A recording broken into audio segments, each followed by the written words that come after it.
stream, I am now going live on shorts too. So, as always, there are multitudes of ways you can enjoy my streams.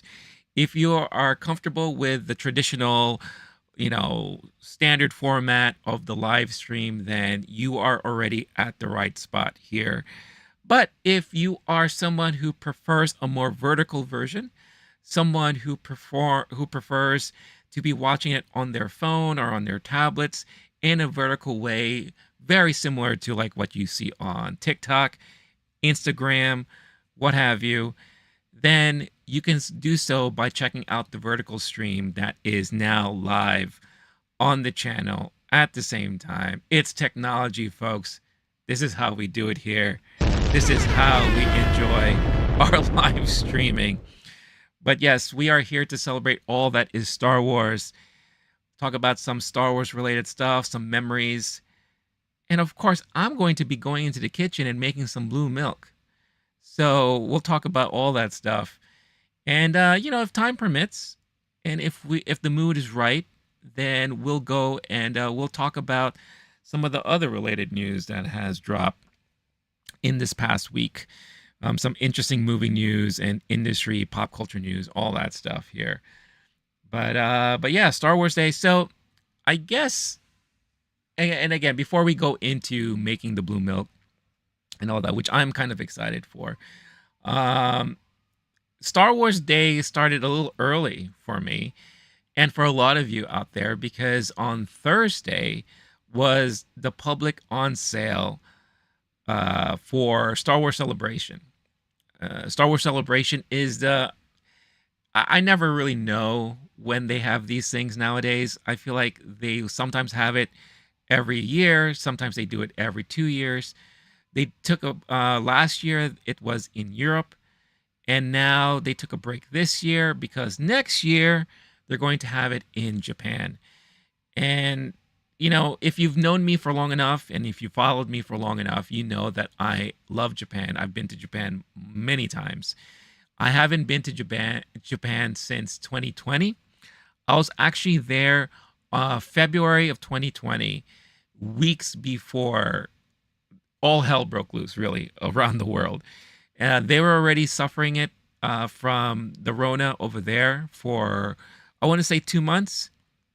So, needless to say, there was no tourism really there.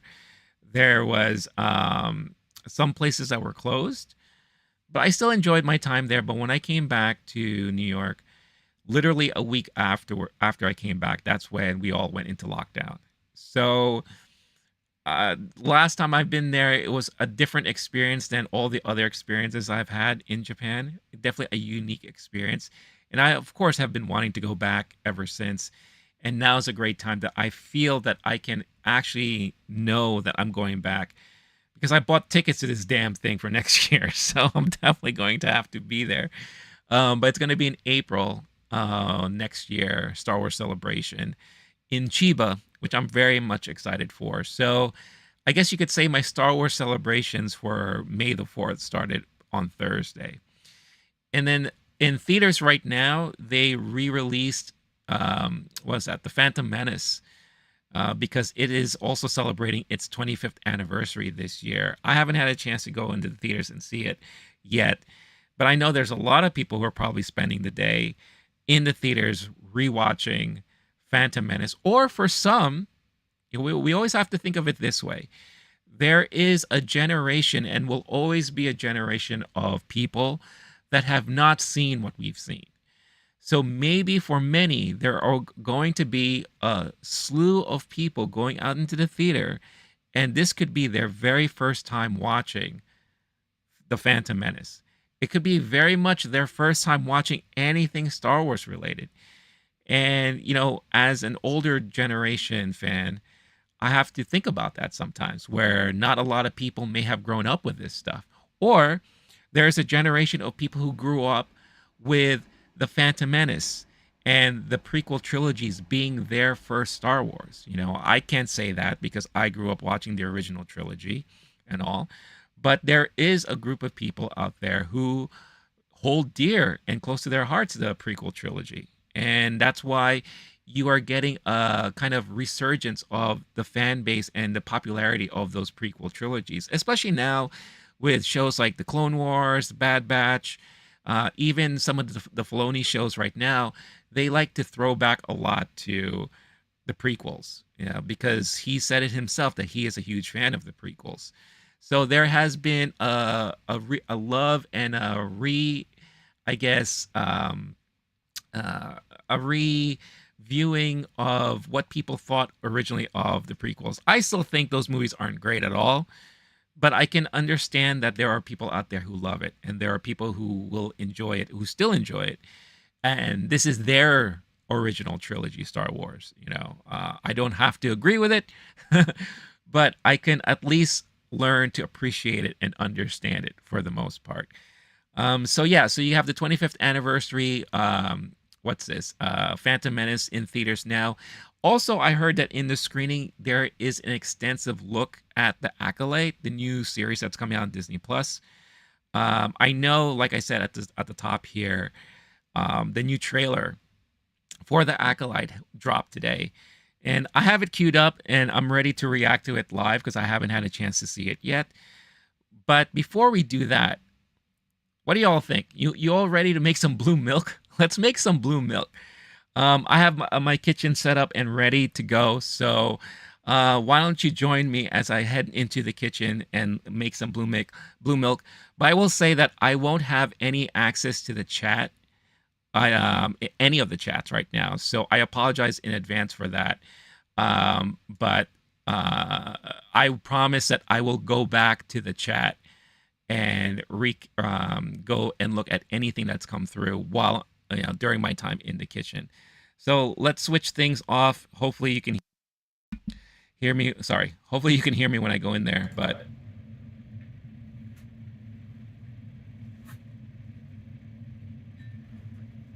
I'm coming. I'm getting over there. Give me 1 second. This old raggedy body doesn't move as fast as it used to.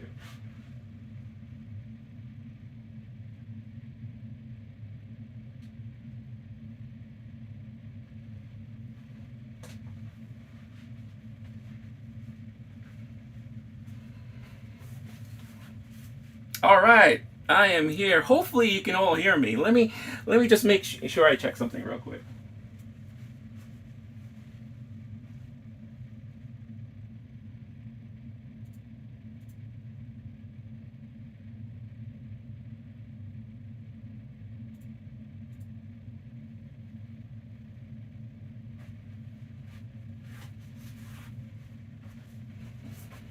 All right, I am here. I'm good.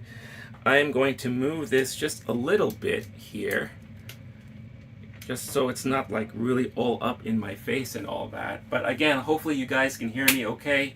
I am in my kitchen and I am getting myself ready to make some delicious, or what I hope to be delicious, blue milk. Now, I've never made this before, and I was kind of inspired because of the fact that, you know, there's this company called True Moo, and to help celebrate Star Wars Day, May the 4th, all that stuff, they decided to release their blue milk product, which basically what it is, it's 1% low fat milk, and it's vanilla flavored milk that they happen to color blue to sell it, to kind of recreate the blue milk and all that, that you've seen in the Star Wars movies and what have you. But the one thing I hate about these special product releases is that sometimes they're very limited, and sometimes you cannot find them at all, no matter how hard you try. And I've been to 3 different locations in the last, I want to say, 3 or 4 days, and I have not been able to find it at all. You know, you could go to the TrueMoo website, and they list out basically where you could find your products in near your area. You plug in your zip code, and they'll tell you, like, kind of like the grocery stores or the shops that, you know, I guess carry their product and all that. But really it's hard. It's like it's like a needle in a haystack sometimes, especially with these limited products, and especially when you have such a huge fan base of Star Wars. I'm sure everyone is going out there trying to get their hands on some of this true blue milk, especially since everyone loves celebrating May the 4th, and everyone is, basically having the weekend to themselves to celebrate May 4th and all that. So what better way to do so than getting some official blue milk? So I even went on Instacart to see if there were other locations where I could get some from, and I tried to order it twice, and both times they were also sold out. So I gave up.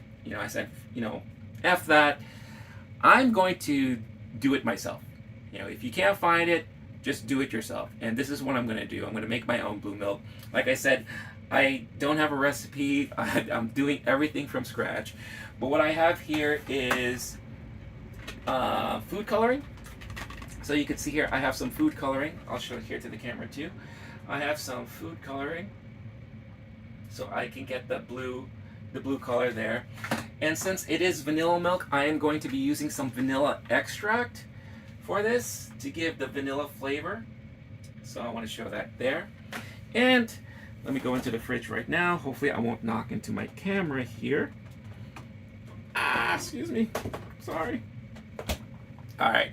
And of course I have my low-fat 1% milk here, ready to go. Right? So we have our stuff here. We have the milk, we have the vanilla extract, and we have the food coloring. All right. I am going to be using my special Alamo Drafthouse limited edition Force Awakens pint glass here for the blue milk. You can see the nice kind of design. I remember Alamo Drafthouse and Mondo teamed up quite a bit for their products and their releases and all. And they even made glasses to celebrate certain Marvel movie releases, other Star Wars movies, and all that. I don't know if they still do it now. I haven't really seen them advertise it at all. I just want to make sure I'm holding it right. It's hard to know where things are and all. But yeah, I kind of miss it. And if they have been doing it, I have not been made aware of it. It also kind of reminds me of back in the day when I used to buy the McDonald's or Burger King Star Wars glasses, which I actually do have. I have, believe it or not, my original Empire Strikes Back Star Wars glasses. I know and they were all done from Burger King. And I'll show you one right here. Like, this is the original OG Burger King Star Wars sunglasses from Empire Strikes Back. These are the ones that I grew up with. And I'm so happy I have a full set of these. In my kitchen, in the cupboard, locked away, where no one can use it and all that. But I'm so happy I have those. All right. So I have my glass here. Let's get started, shall we? So I'm going to open this up. I'm going to pour some of this milk in here. Now this is going to be interesting because I haven't drank milk in a very long time. And as far as I know, I'm not, lactose intolerant or anything like that. But I guess I'll find out if I have any kind of weird reaction. Now, for something like this, I'm going to assume that maybe, depending on how vanilla I want this thing, maybe a teaspoon of vanilla extract is enough. We'll see. We could always add a little bit more. We'll flavor it to taste. How about that? We'll do that. So we'll do that. I'll take this out here. And then let me just take out this food coloring. So I got the blue. Now the one thing interesting about this is that it's gel food coloring. I don't know if there is really a difference, to be honest with you, because I haven't had to use food coloring in a while. Typically I would use red food coloring because I like making red velvet cupcakes. So I don't know how it's going to work with this, but we'll see. I'm pretty sure we're going to have to mix this up. So let me get a spoon for all of that. I really truly hope that the audio is okay and the video is okay. I mean, I can see from a distance that the video looks okay, but you know, it's kind of hard for me to know. And again, I apologize. I can't reply to any chat messages just yet.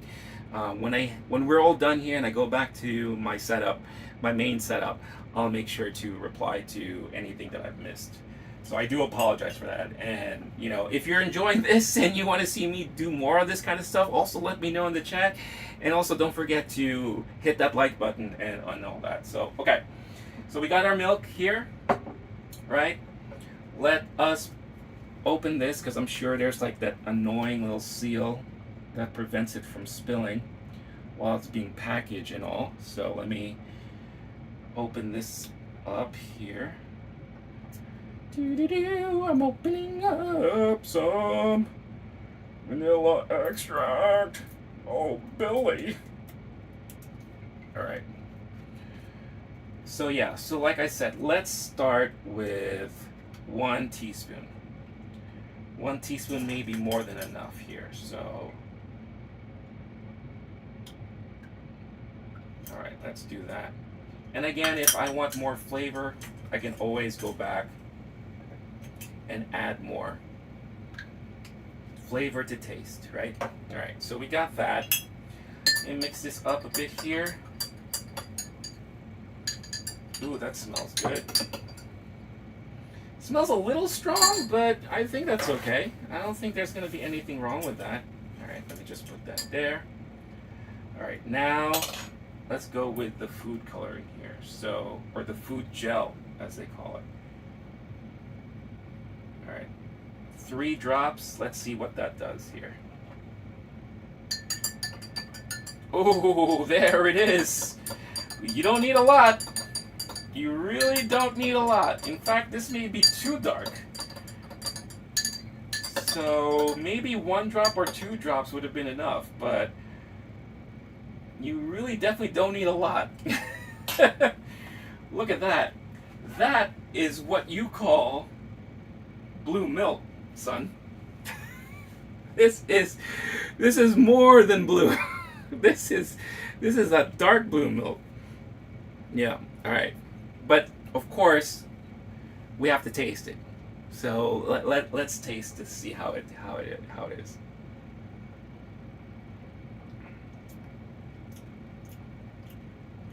Okay, I'll be honest. It tastes like milk with food coloring. So what I'm gonna do, I'm going to add just a little bit more of the vanilla extract. Just a little bit. Oh, that's more than a little bit. Oops. Yeah, it's a good thing I'm not a professional cook or food blogger, because I would have failed big time right there. Alright, I should have just used the measuring stick, the measuring spoon.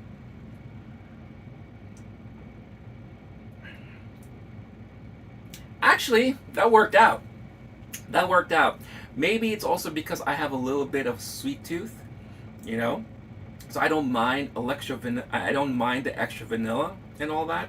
I would probably say it's safe to say for this, if you were to make this yourself, I would say 2 teaspoons. 2 teaspoons worth of vanilla extract. And like I said, if you're using any kind of food gel coloring,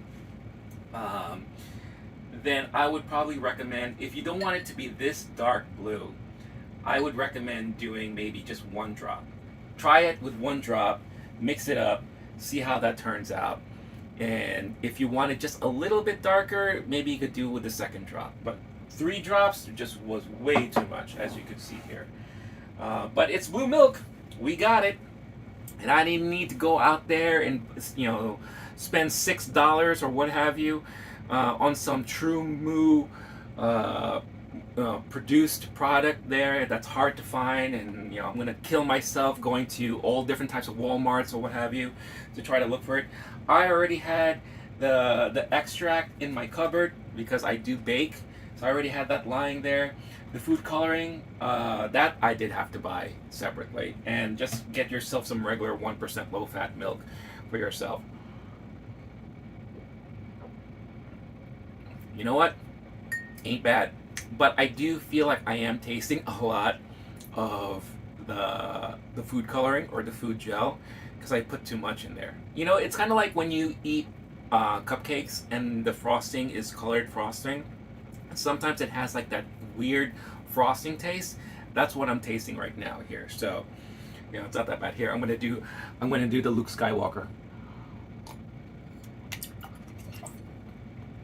Yummy. Mm. All right, so yeah, so there you go. We're celebrating today, Star Wars Day. Did I get some on me? Probably did. Hold on.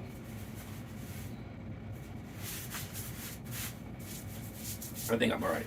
Alright. Yeah, we got ourselves some blue milk here. Alright. So I'm gonna head back to the desk there and we'll watch this Acolyte trailer. Alright, so let me just move this here. Blue milk, blue milk. Mm-mm-mm-mm. Blue milk, blue milk. Eating some blue, drinking some blue milk. You don't eat it, you drink it. What the hell's wrong with me? What the hell's wrong with me? Blue milk, blue milk. Hey, hey, hey, blue milk. It's too blue. It's so blue, it's almost teal. All right.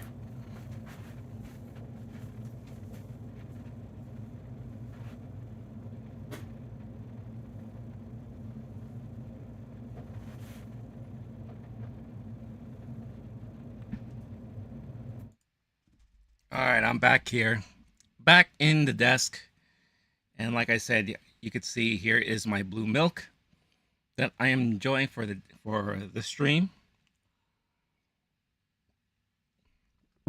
Ah, okay. It's really not that bad, you know.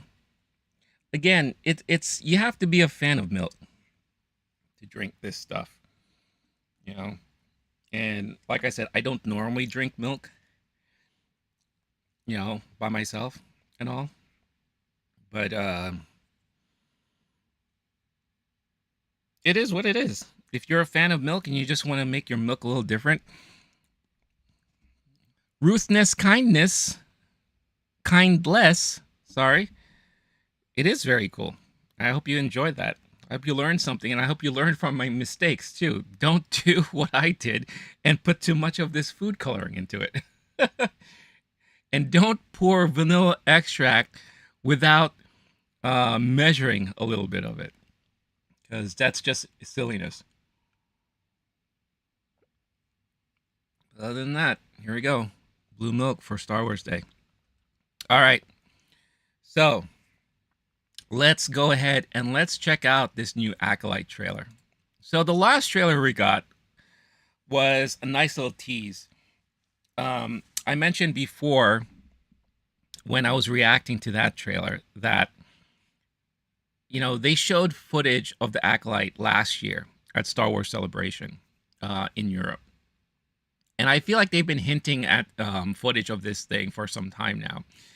And when they released the trailer last year, only to the crowd who got to see it in at Star Wars Celebration, and I think they also showed some people at D23. When they did all that, some people leaked it online just a little bit, and I cheated. I looked online and I kind of caught it, and I saw it for myself, and it looked fun. And the teaser trailer that we got was basically the same footage that they released for those audiences, right?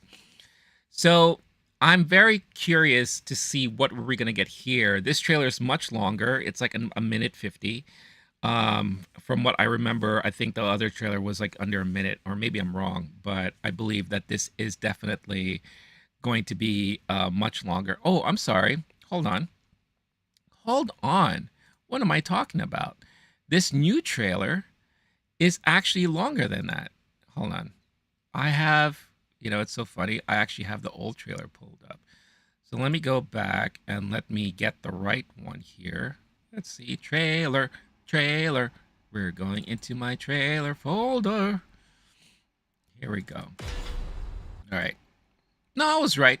It's like a minute 50. So I think the previous trailer was like just shy over a minute or so, or what have you. But anyway, regardless of that, I'm very curious what we're going to get in this trailer. The last trailer, what we got, we basically got, a little bit of the saber fighting, a little bit of like the old Republic feel and look to everything. We got to see who could be the potential bad guy in the series, in the show. I'm pretty sure we're going to get a whole lot more here. So without further ado, let's check out this new trailer for The Acolyte. All right, let's go. Last night, a Jedi was murdered. Oh, wait a minute. Hold on. I gotta rewind that. Wow, that was dope. The Jedi. Oh, we're here. We're in Coruscant. That's Daphne Keane, I believe. In the name of peace. But that peace is a lie. Wow, she's very like ninja-like. That's Carrie-Anne Moss. Trinity. That guy has a typical Padawan look. Ooh, that's like a busted saber. I trained her. Let me be the one to bring her in. Again, a lot of these fight scenes are very like old school kung fu based. Part of a larger plan. Whoa. Some sort of shift to tip the scales. Okay. It's time to face the past.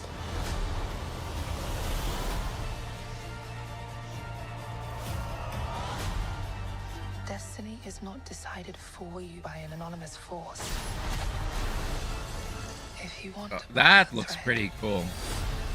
I wonder if a lot of these locations are locations we saw before. Got a lot of sabers. Yo, who's that? Is that Revan? Oh, who's that? What are you?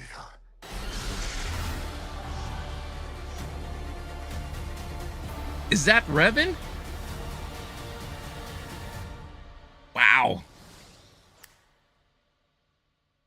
He kind of had like a Kylo Ren-ish looking helmet. But could we possibly be getting Darth Revan? Or someone else? I don't know. But that dude looked badass. Badass. Hold on. Let's just look at that real quick. I want to look at that one particular shot. Go back, go back, go back, go back. Hold on.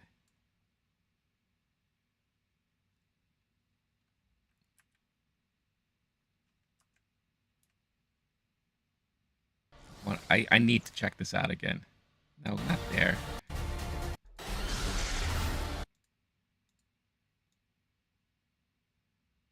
I mean, I love the whole intro, like the silhouette slowly walking. And then we move forward just a little bit. Look at all of these, like, that's Daphne Keane and very generic Padawan looking guy. Look at this dude. He has like, it looks like it's almost like a mouth. In a way, it's kind of, I don't know, anime inspired, I would say. It looks devilish. Look at that thing.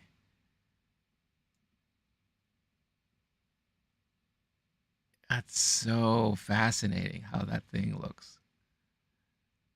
Yeah, look at that. It's like he has his own mouth, like a zipper mouth. It reminds me so much of like very typical imagery you would see like in an anime. Wow, that's crazy. So is this going to be the main villain, the main baddie for the series? The one who's kind of, because from what I recall,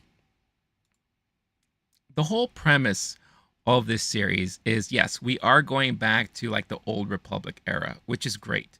We don't get enough of that, and it's kind of refreshing that we're getting something that is not so strictly tied to the Skywalker saga, right? I'm safe to say that we're all sick of that by now. We want to see something different, right? So we're definitely going backwards. This is around the time when the Jedi are supposed to be out and about, living their lives. They're very much a part of society. They're very much part in the whole lexicon of the world and the universe. And this is the initial first time that the Sith causes a threat or poses a threat. So in a way, it's supposed to be like the emergence of the Sith for the very first time. And I'm not so like I wouldn't say I'm like extremely so well versed in canon.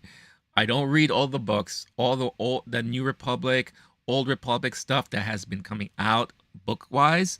I have not read a single one of them. So excuse me and pardon me for my lack of knowledge when it comes to that stuff. But apparently, from what it looks like here, we get this singular person who may be responsible for the rise of the Sith. And it's going to follow a very, I don't want to say typical, but we've seen something like this before where, okay, Amanda Stenberg's character was training to be a Jedi, probably was a Padawan at one point. You hear the narration about, I trained her, she was training under me, and blah, blah, blah, this and that. And she gets tempted, right? And it looks like she got tempted to move on over to the dark side. And now she's coming back and she's fighting against the Jedi. Maybe the masters that helped train her. Maybe she has the questions as to why it has to be a certain way. So she's very, very ninja-like in her movements. She uses the kunais, which are pretty awesome and very different. We don't really see that in Star Wars related shows, whether it's movies or TV series. So it's almost like you're combining old fashioned kind of martial arts fighting with the lightsaber battling and all that. So that's all in all, that all is refreshing and looks fascinating to me. But story wise, I'm just very curious as to what really is happening here. And if this is supposedly supposed to be the introduction or the rise of the Sith for the very first time, then I'm very curious as to how they're going to portray that and who are the main players involved in it all. But whoever that person is looked very badass, and whether or not Amandla goes full on Sith is yet to be seen. I wonder if we're going to see other Padawans veering more towards that end because of influence or some sort of trauma. We saw that one Padawan that his eyes blacked out and he kind of like passed out. So I don't know what that's about. It looks like there's apparently some mind control involved. There's that weird group of people that are doing stuff with their hands, and it's like very mystical. So it's definitely, it feels like it's teetering more towards sci-fi fantasy, right? In a way, which I'm perfectly fine with. Again, I'm just curious as to what kind of Star Wars we're getting here. And for many of you out there who are complaining that we're not getting enough of the saber fights, lightsaber battles, it looks like we're definitely going to get a lot in this one. So buckle up and strap in. I believe they say it was coming out in June or July. So I'm sure it's going to be an interesting watch for a lot of people. I just hope it's going to be decent. If I'm to be very honest with you, I'm just hoping that it's going to be entertaining and enjoyable to watch, because there is an interesting kind of back and forth I had with a friend on Facebook today. The rare moment I go on Facebook and I see a post from this guy, and this guy is very known for his very unique and hot takes. Most of the time, most of the people don't agree with a lot of things he said. I also feel like he's a shit stirrer. He just loves stirring up shit. But this is a guy that I worked with a long time ago, around 98, 99, when the Phantom Menace first came out. And this was the same guy who could not stop reading anything about Phantom Menace, whatever he could find online. Anything that was speculated, anything that was hinted, anything that was kind of, looked into and behind the scenes stuff. This guy was relentless with that, with all of it. And he kept like not annoying us, but he kept like inundating us with all of this information that he's reading on the internet. I feel like, instead of working, 2/3 of his day was like researching Star Wars stuff for the Phantom Menace online. And it was because of all of that we were all so hyped about Star Wars. And then when we all went to see the Phantom Menace, it was kind of like, was that good? And I feel like a lot of people at that time were kind of along the same boat as we were. We were kind of in shock as to what we just saw. And I think a lot of us were making excuses because we haven't had a new Star Wars of anything in so long. But this was a guy that was so hardcore into all of those things. And he was definitely what I would call a major defender of just anything Star Wars related. So he decides to post today, May 4th, out of all days, he posts something where he said, I think, well, first of all, he's like, hot take. I think they should remake episode 4, A New Hope. Come at me. Something like that. And I'm just like, what? Why would you ever consider wanting to remake episode 4? For me, that makes no sense whatsoever. And of course, as I guessed, a lot of his friends in the comments were thinking he's nuts, right? Like, no, why would you do that? Blah, blah, blah. So I chimed in and I'm just like, you're drunk. And he's like, no, the sober me wants this done too. I was like, well, the sober you is drunk. And his argument is that we haven't gotten anything good Star Wars related in years. Like, Star Wars hasn't been on point. And I said, yeah, that may be so, but why go backwards in order to move forward? Like, I think a lot of the discourse right now, especially when it comes to reboots and remakes, is why? Why are we doing that? Is it because we're trying to reintroduce something to a younger generation? Is it because we have this uncontrollable need to want to make things better? The George Lucas effect of like the special editions of the original trilogy. Like, do we constantly have to think that we need to improve on something that is already okay on its own?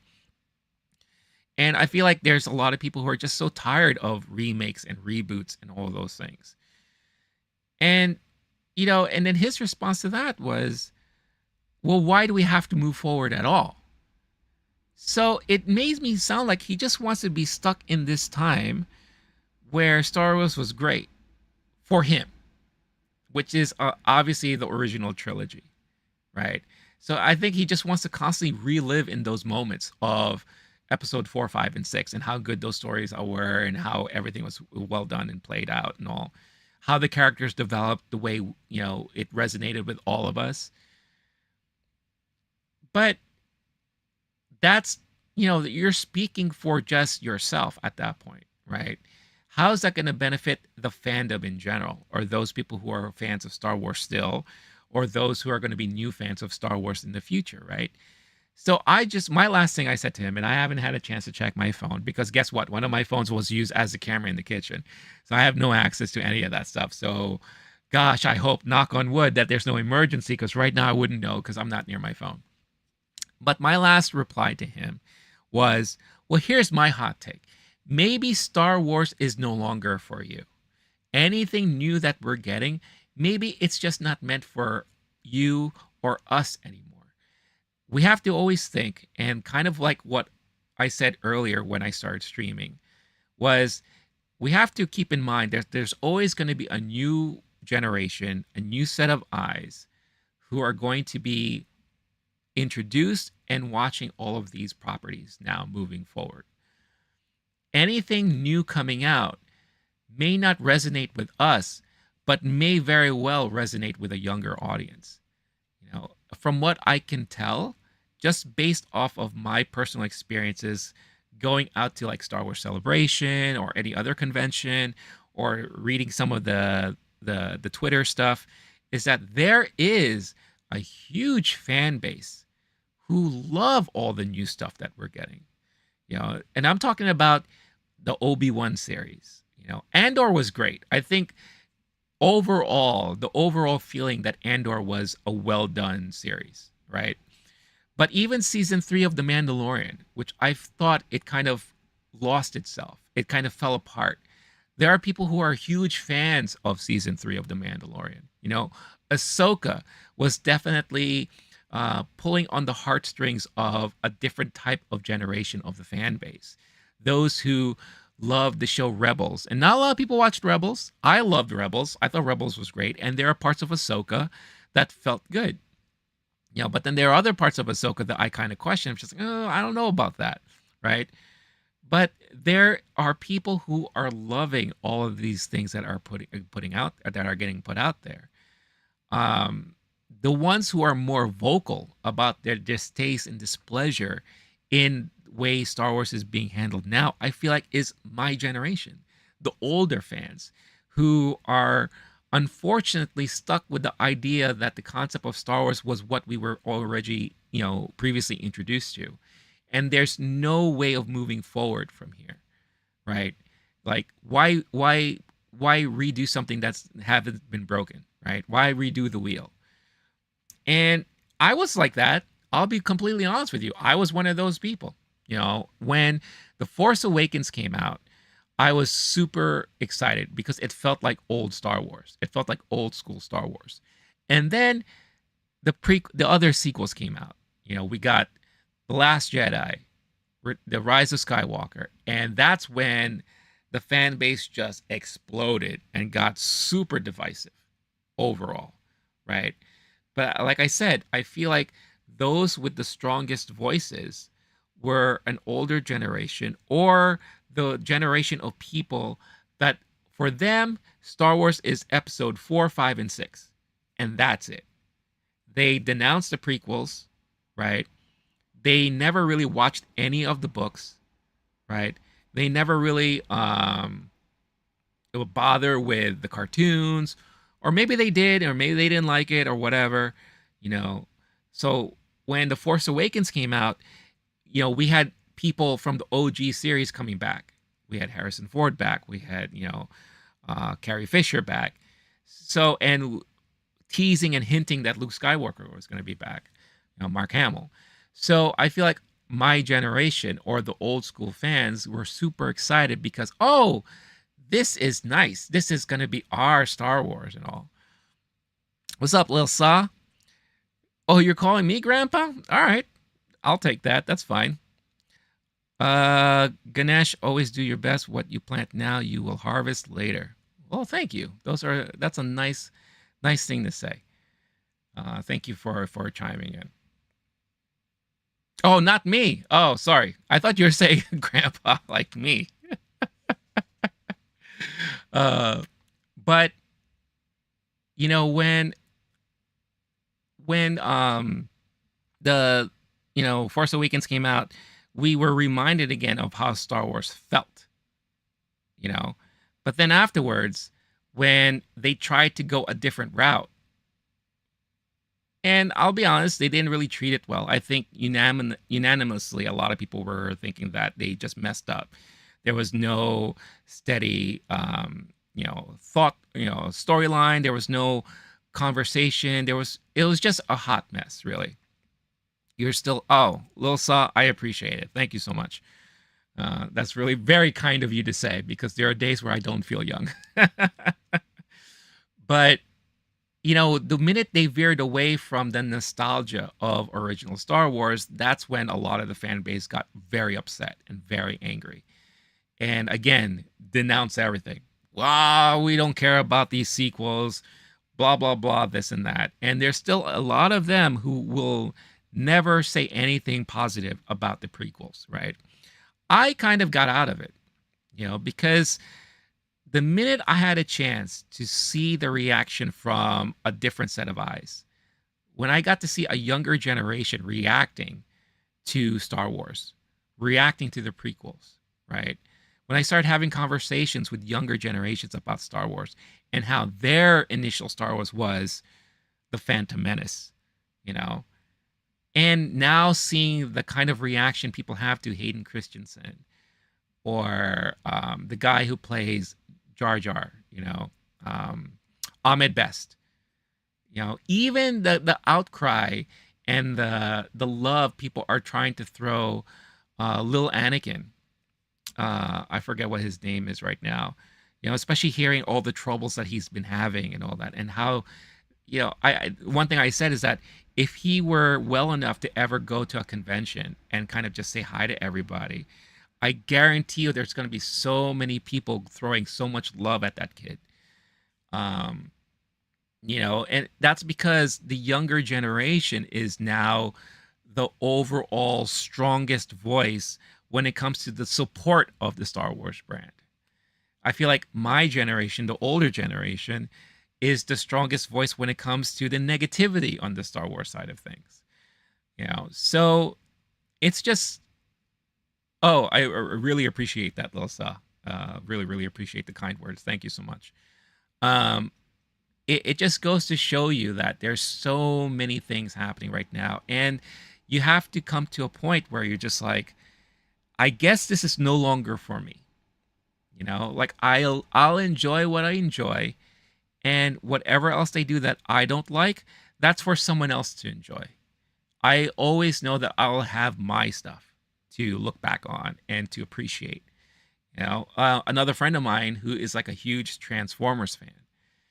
When the new Transformers 1 trailer came out, he was like, nah, I'm good. Like I don't hate it, but it is definitely geared towards a younger generation, a younger audience, which is something I said too. And he's like, I will always have my G1 old school Transformers. He's already come to the conclusion that no matter what they do, it's not going to be what he wants. And he's fine with that because what he likes, he already has in the past. And for whatever new is going to happen, that's for this younger generation to enjoy, or a different group of people to enjoy altogether. And I think that's kind of where we are right now with anything, any property related, whether it's Star Wars, Transformers, Doctor Who. I've been seeing so much discourse recently on Doctor Who, a franchise that's been around for more than 50 years, right? You're going to see a lot of that stuff. Even Marvel and DC. Even though I do think the majority of people will say that the Marvel stuff is very weak right now. And we're really crossing our fingers in hopes that Deadpool 3, Deadpool and Wolverine will help kind of course correct things, And I'm hoping so, at least, or at least at the very least, I'm hoping just to be entertained, But that's just how it is. It's like, especially when you get older, there's a generation that's getting older with you. And that generation that introduced us or created or helped create these things eventually move on, and they hand over the reins to somebody else who may have a different take and a different vision for where they want to carry these things moving forward. And if they're getting the okay from the upper management, if they're getting okay from the original creators to, what, do your thing, as long as you kind of stay true to this and this, you're good to do whatever you want. And that's what we're seeing now.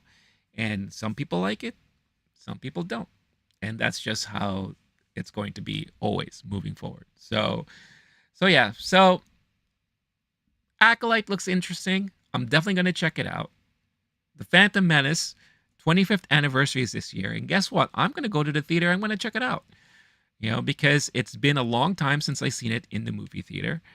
The last time I saw it, I was with some of my friends. We kind of did like the Star Wars movie marathon leading to The Force Awakens, the release of The Force Awakens. So that was like a fun thing to do, but that felt like it was kind of hard to pay attention because, you're watching all of these Star Wars things and you're just like all over the place, right?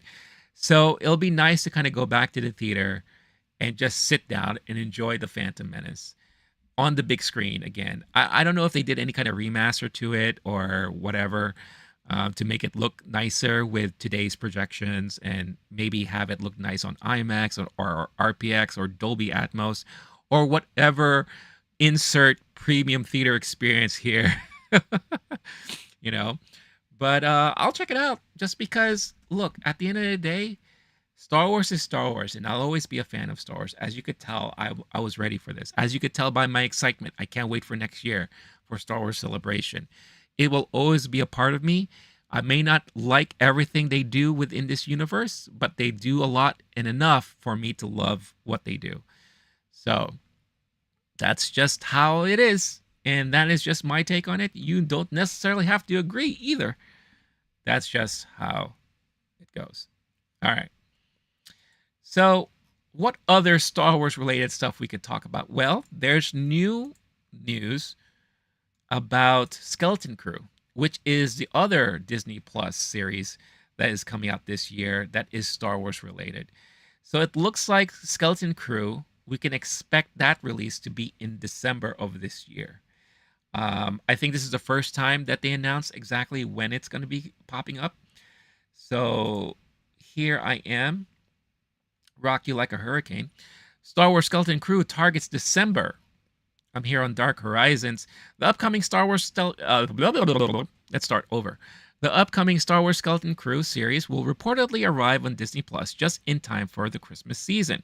Collider reports that John Watts, the recent Spider-Man trilogy director who serves as creator showrunner on Skeleton Crew, confirmed to them at CCXP, which I believe that is a comic convention, that Skeleton Crew is aiming for a December launch. The story will follow four kids as they navigate a dangerous galaxy in search of their way home. Ravi Kobat Conyers, Ryan Kiera Armstrong, Kiriana Crater, and Robert Timothy Smith play the kids. Jude Law and Carrie Condon also star in this series, which Lucasfilm's Kathleen Kennedy compares to classic Amblin Tales, saying it's about kids but not necessarily a kids show. Directors of the episodes include Watts himself, David Lowery, who was responsible for The Green Knight, the Daniels, who did Everything Everywhere All at Once, Jake Schreier, who is currently directing Thunderbolts, Lee Isaac Chung, who did Minari, and Bryce Dallas Howard, who, of course, directed many wonderful episodes of The Mandalorian. It will follow 6 months on from The Acolyte, which will launch on June 4th. The animated Star Wars Tales of the Empire series launches this Saturday, which is today. So, this I didn't know.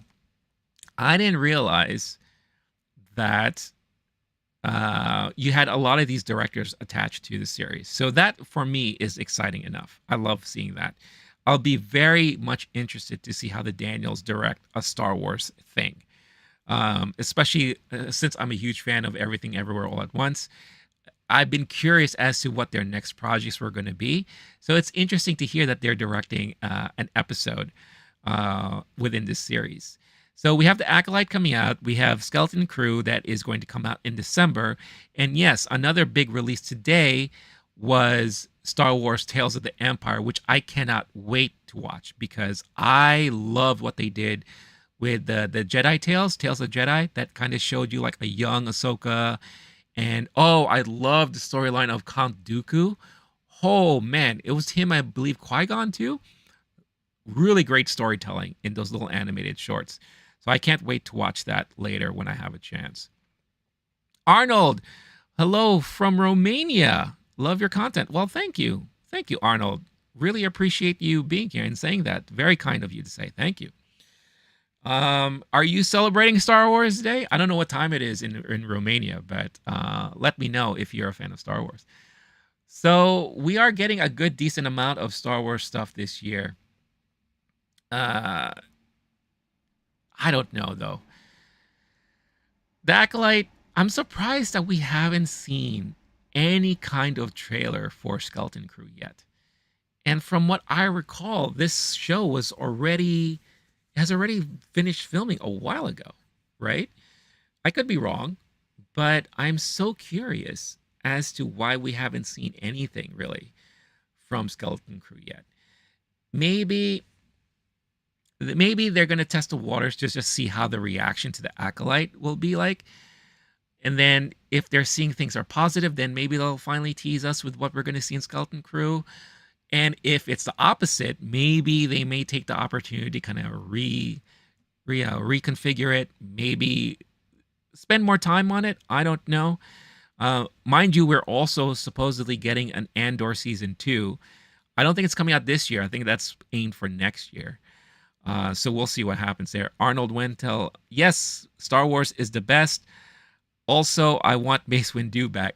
A lot of people have been saying that for a long time, and I'm open to it. I'm just very curious as to how they were going to go about doing that. I believe, wasn't there rumors or speculation that we would see Mace Windu come back in The Mandalorian at one point, or maybe in the Book of Boba Fett, right?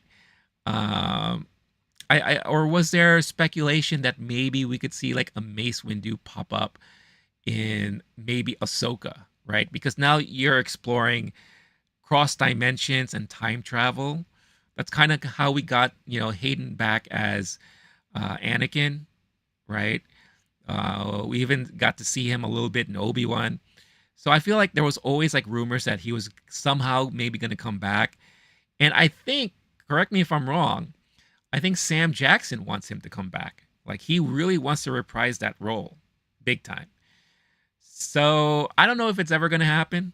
Mace Windu was definitely a badass character. I wish we got more of a backstory for him to kind of see what led him to be the person that he is that we were introduced to in the prequels.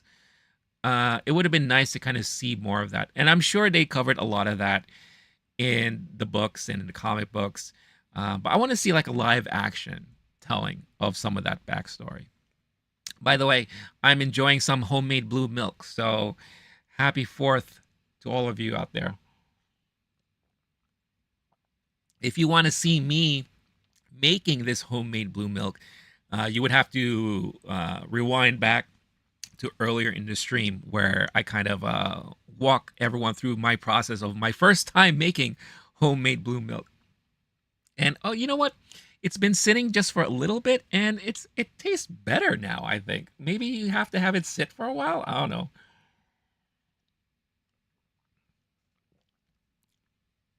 Arnold saying in Ahsoka it would have made more sense for you. Yeah, yeah. Well, like I said, in Ahsoka, it's now that they're exploring that interdimensional time travel aspect that they kind of introduced in Rebels, it would have made sense, right? They could have brought in anybody, to be honest with you, at that point. So, but also in a way, I'm glad that they didn't, because if they were going to do that, it would have been a major throwaway just to have him show up so briefly and not spend enough time with him, you know?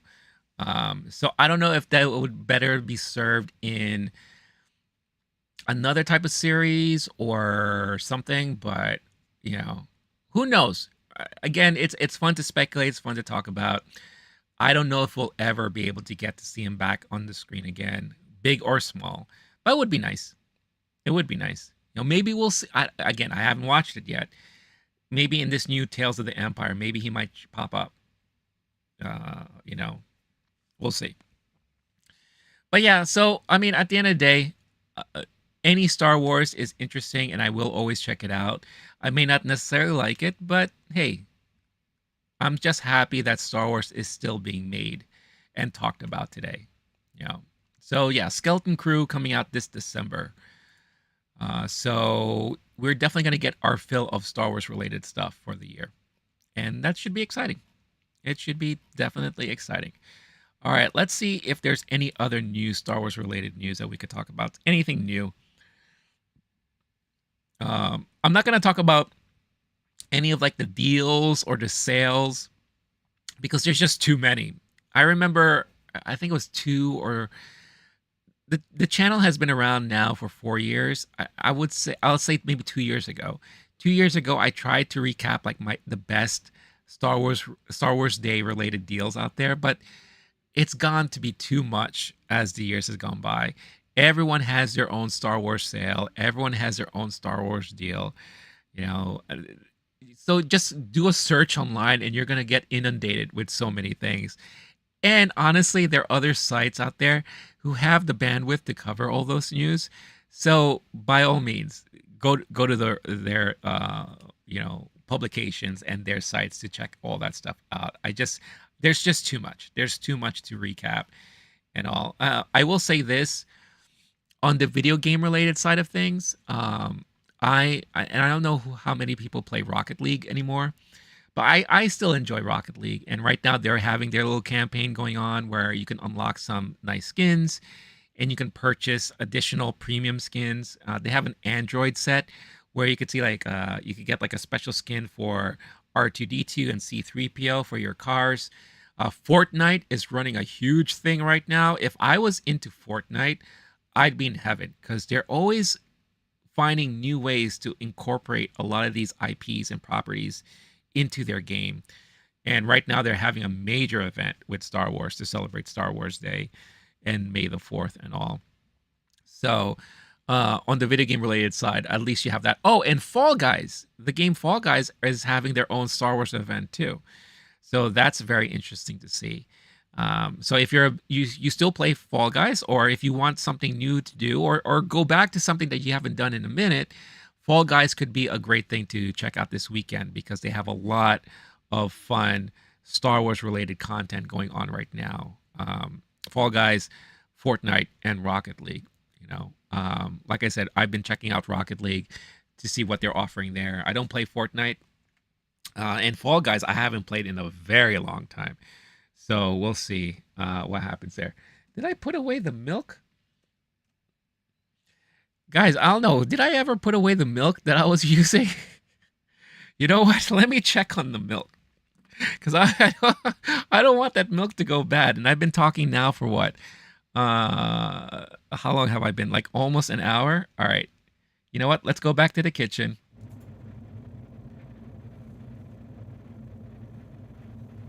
I'm coming. Yes, indeed, I'm coming. I just want to make sure that this milk is... Oh, no, it's still out. All right. Sorry, the milk is still out. I messed up. The milk is out. What did I do? What do I do? All right. Put the milk back in the fridge. I guess I should clean up a little bit here. I don't need this box anymore. I'll throw that out later. Okay. I got my blue spoon. My blue spoon. Put that over there. I got this. I need to wash later. Okay. Still got this vanilla extract I could use, and I got this coloring kit. It's cleanup time! Welcome to Low-Key Geek Cleanup Kitchen. I'm your host, Renee. Wow, I forgot I have this giant vanilla extract. Look at it compared to this other one I just used. I do bake a lot, so when it comes to vanilla extract, I always have to have a good amount of these. Especially since I do a lot of cupcake baking. For Mother's Day, that's coming up this week, I'm actually planning to make my mom butter cake, and I've never made butter cake before, but I'm a huge fan of butter cake. So I was always curious to see how butter cake was going to be like to kind of make it yourself. The last time I had butter cake, it was at this restaurant. It was like a fancy restaurant, and it was so delicious. I don't know if I'm ever going to make it that good, but I'm definitely going to try to make my very own butter cake. Yeah. So hopefully you heard me during all that. I hope the audio was working well. And if it's not, I apologize. I'm going to head on back to the desk now.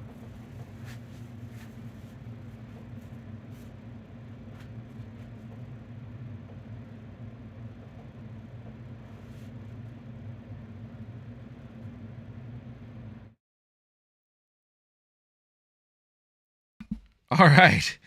It is definitely a good thing I checked because the milk was left out. That would have sucked if I just kept going and going and going and, find out that the milk is going to go bad.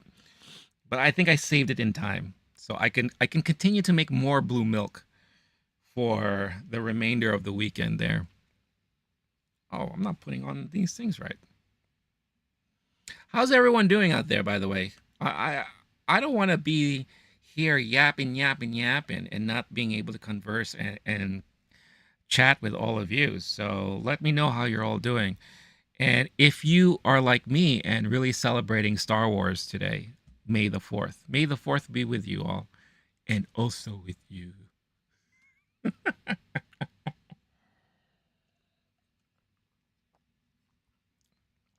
Like I said, if you've missed me making my, I guess this will now be a tradition of mine. If you missed me making my newly earned tradition of blue milk to celebrate Star Wars Day, you're gonna have to rewind back earlier in the stream. Uh, Something that I did. I'll also, it's probably it would be a good idea to kind of make it like a clip out and do a separate video, and make it its own separate video. Because, like I said, that True Moo product, I hate. Can we not do such limited edition stuff where it forces people to go nuts and search for these things? Unbelievable, I'm telling you. May the power be with you and with the milk. Yeah. Oh, there's power in this milk, all right. Because it's kind of funny because I accidentally put too much vanilla extract in there, but hey, it is what it is. Kindness for critters. Happy Star Wars Day. Thank you. Wait, where's my sound effect? Happy Star Wars Day, everybody. So here's something I would ask all of you watching right now. If you were to rewatch something today, what is your first thing that you would rewatch that is Star Wars related? Or if you have a current tradition that you do, what is that tradition to celebrate Star Wars? Or maybe you celebrate Star Wars every day. I don't know. But let me know in the comments. I'll be curious to hear what that is all going to be like. I can't stop drinking this blue milk. It's like a new addiction.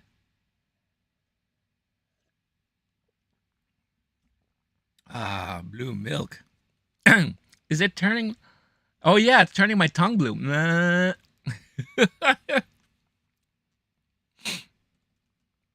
Vision Season 1. Injit. I hope I'm pronouncing that name right. Thank you for chiming in. Vision Season 1 is phenomenal. I loved every short that they had in Vision Season 1. And you actually just reminded me that I haven't had a chance to finish Season 2 yet. So I think that's something that I'm going to have to do later. Arnold, brother, I'm slowly going to sleep. It's already 12 o'clock night for it. Take care. Arnold, thank you again for tuning in. And thank you again for the kind words and all that. So have a good night. Sleep well. Dream of lightsabers, blasters, and the Force. May the Force be with you. And I hope to see you again in a future stream. Kindness for critters, luminous beings we are, not this crude matter. You just bought a lightsaber on Amazon. Nice. Which lightsaber did you buy? I should do that in my Yoda voice. Sorry, I didn't do that justice. Luminous beings we are, not this crude matter. I have, damn it, I don't have it here. So the last time I was at Disneyland, that was my first time. So when Star Wars Celebration was in Anaheim, California 2 years ago. Is it 2 years ago or 3 years ago? 2 years ago. I was there with my friends and we went to Disneyland. And that was my first time having a chance to go to Star Wars Galaxy.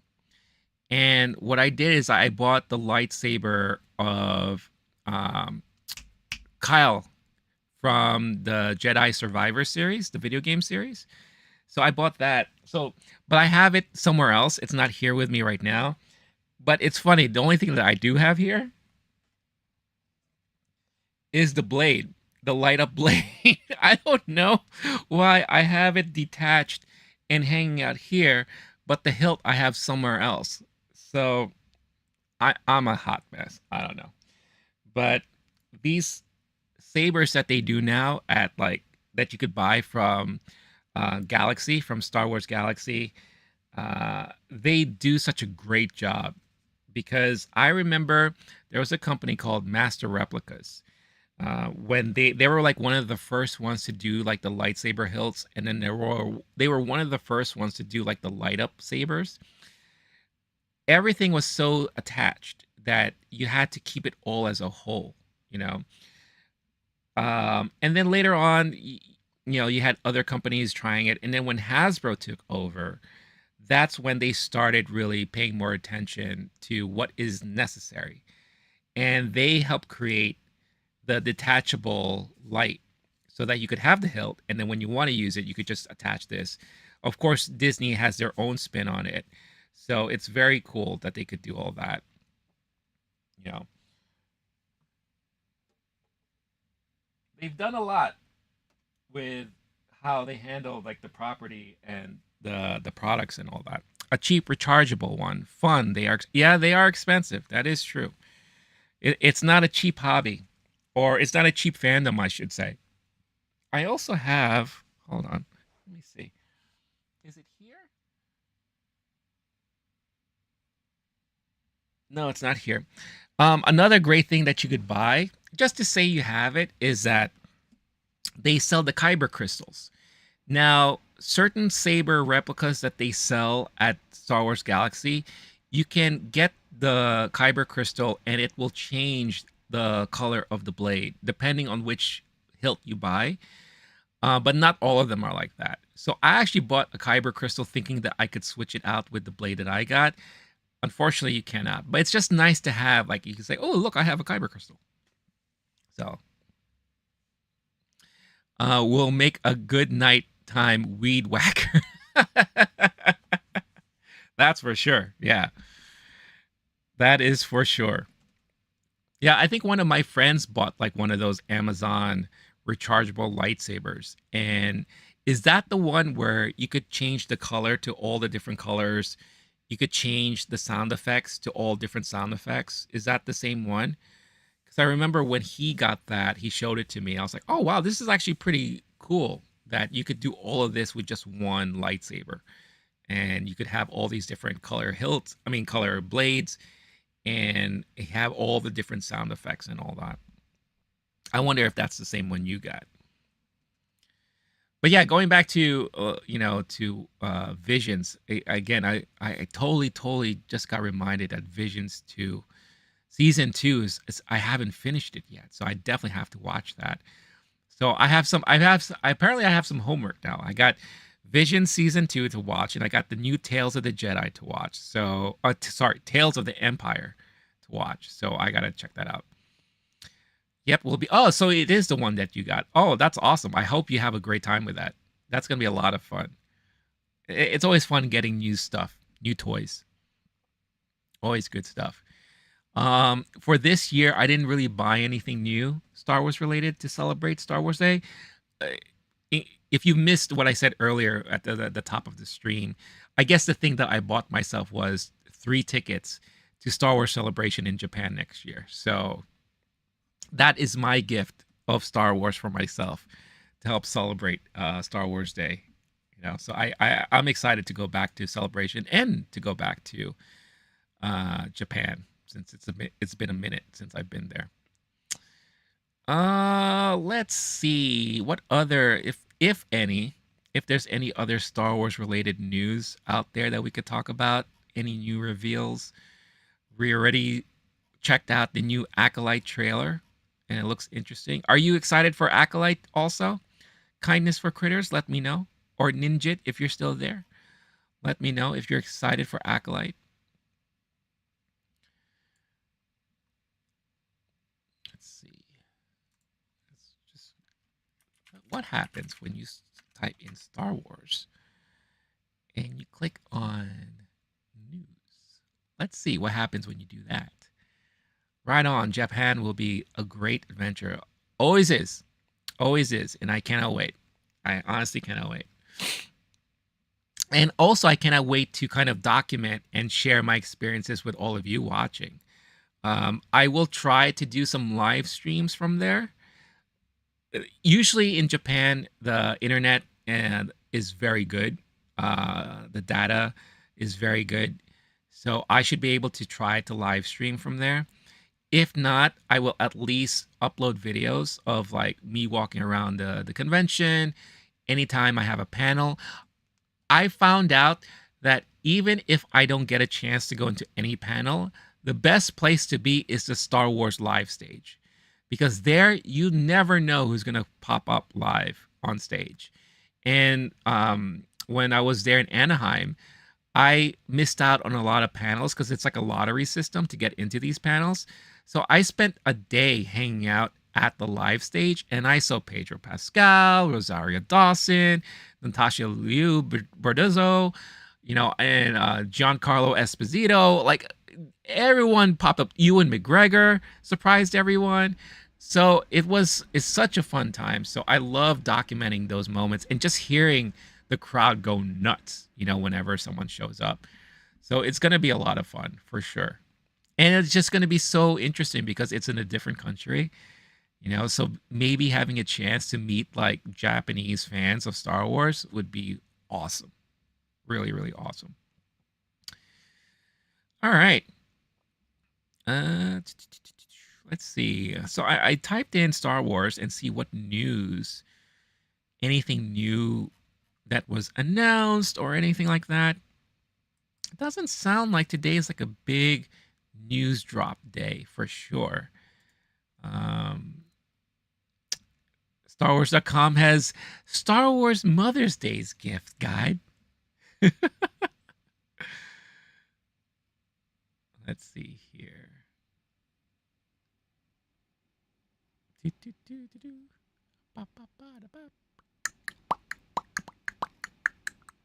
Here. I'm gonna put on some internet browsing music for your listening pleasure. Searching the web online. Go and see what's in the news. Star Wars news. New movie, new series, anything Star Wars related. I'm looking for it, and I want to see if there's anything worth talking about. Talking about Star Wars. Talking about. I'm gonna drink some blue milk. Blue milk time. Blue milk time. All right. So yeah, there really isn't anything that's like really popping up big time as far as new news is concerned, any announcements. We already got the trailer earlier today. Tales of the Empire dropped today. I mentioned before, Fortnite has a big Star Wars event happening right now. Apple released a Find Your Friends commercial that is very Star Wars related, which I thought was very interesting. I already saw that before, so if you haven't seen it, check that out. That's actually pretty cool. The Bad Batch finally ended, I guess, right? That's another series that I have to go back to because I'll be honest, I kind of got tired of it. It felt a little bit too Adventure of the Week for me. So, I needed a break. And I said to myself that once the series is done and completed, I will then go back and watch it all. So that's what I'm going to plan to do in the next couple of weeks.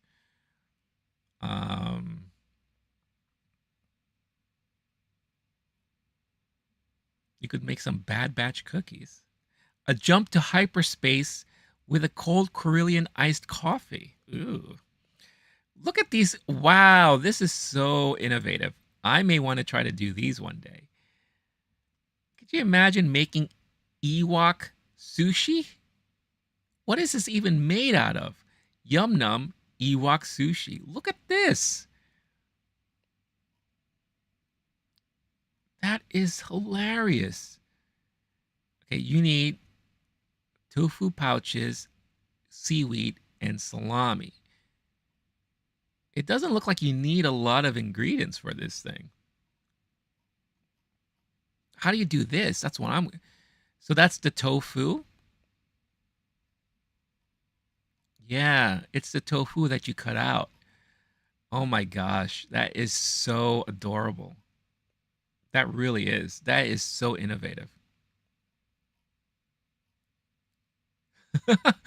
I feel like, before I go to Japan next year, I have to do stuff like this. We should have like a Star Wars cooking party as often as we can because this is fascinating to me. That's amazing. That just looks like a lot of fun.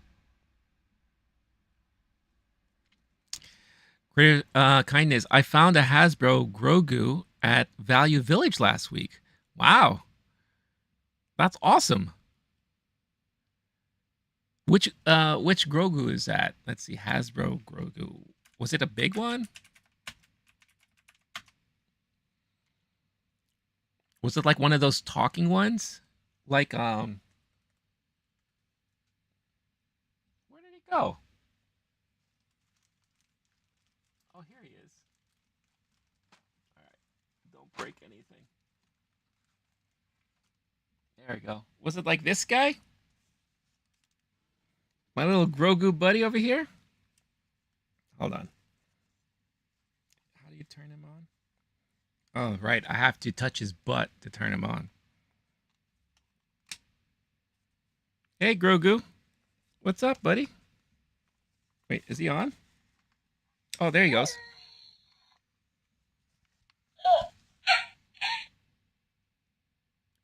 What's up, Grogu? Say something.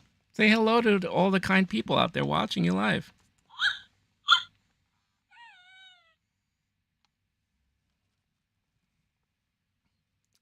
What are you doing today to celebrate Star Wars Day, Grogu?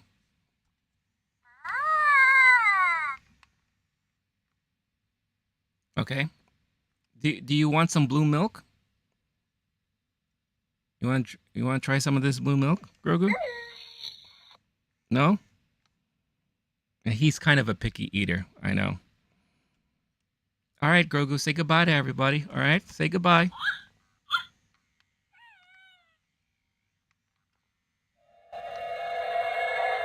Oh, he's blessing you all. There you go. Thanks, Grogu. You're the coolest.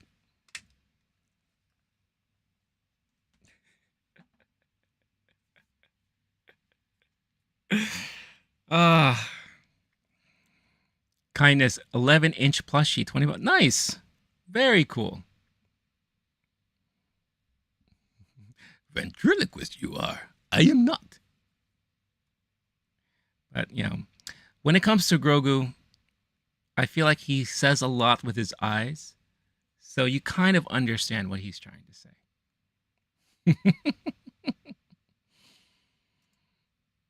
All right. I am so into a lot of these like dishes that they do now when it comes to Star Wars related stuff. Like this, for example. So I just made my own blue milk, right? They have this cool recipe for blue milk pudding, which looks fascinating to me. So here we have blue milk pudding, which looks kind of delicious.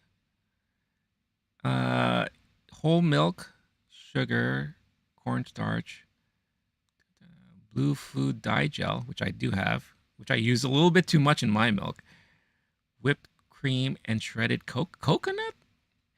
So I'm noticing that a lot of people who make their own blue milk, they love using coconut. I'm curious as to why that is. This is interesting because not only could this be like blue milk pudding, but if you do it right in Japan, they might think that you're making a Mount Fuji pudding, because it very much looks like the peak of Mount Fuji with the snow on top of it. So that's interesting. That's very interesting there. There's a lot of cookie stuff. I'm not usually good with making cookies. I usually end up burning my cookies all the time or undercooking them because I'm just terrible at making cookies. Go figure. I can make cupcakes like there's no tomorrow. But when it comes to cookies, I mess it up somehow every single time. I don't know why that is. I am just not built to be making cookies. Oh, wait a minute. Speaking of cupcakes, well, these are brownies. Bake some Wookiee cookie brownies. This looks frightening to me. These don't look really that appetizing. I don't know, man. This looks kind of messy. And don't get, I love Chewbacca. But this looks all right. It's like typical stuff. And it's really more in the decoration. It's basically a chocolate cupcake, right?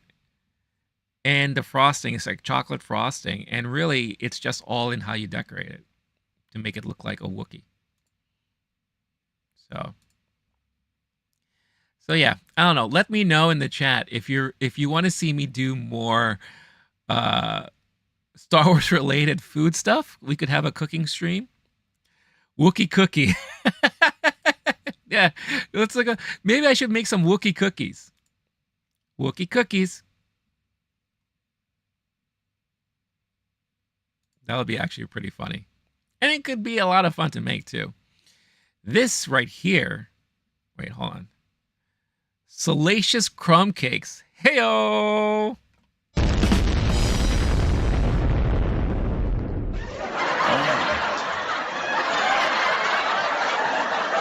That's right. You could make your very own salacious crumb cakes.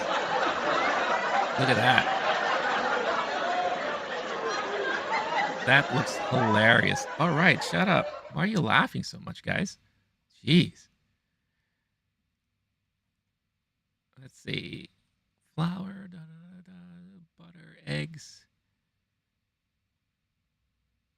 cream cheese. Yellow icing, black icing, and brown icing. There's a lot of icing involved. And plus 6 ounces of brown candy melts. Whatever that means. I don't know what's a brown candy melt. Wow. Fascinating. I find that all very fascinating. All right. Who knows? Maybe in future streams, you'll see me doing more Star Wars related baking and cooking in general. There's a lot to make, apparently. A lot of cool recipes. And however, I cannot promise that a lot of them are going to be extremely delicious. Because, when it comes to me making stuff, it's most of the time it's good. And there are moments where it's just like, I don't know about that. But, it is what it is. Jim Henson puppets are not usually edible. They're not. But that doesn't mean you can't try, right? Speaking of Jim Henson, I cannot wait for that new documentary coming out on Disney Plus soon. That looks like that's going to be really fun to watch. It's definitely gonna end up becoming a tearjerker for me because of my memories of my childhood growing up with Henson and his creations. That's gonna be quite a thing to see for sure. So I cannot wait for that documentary to come out.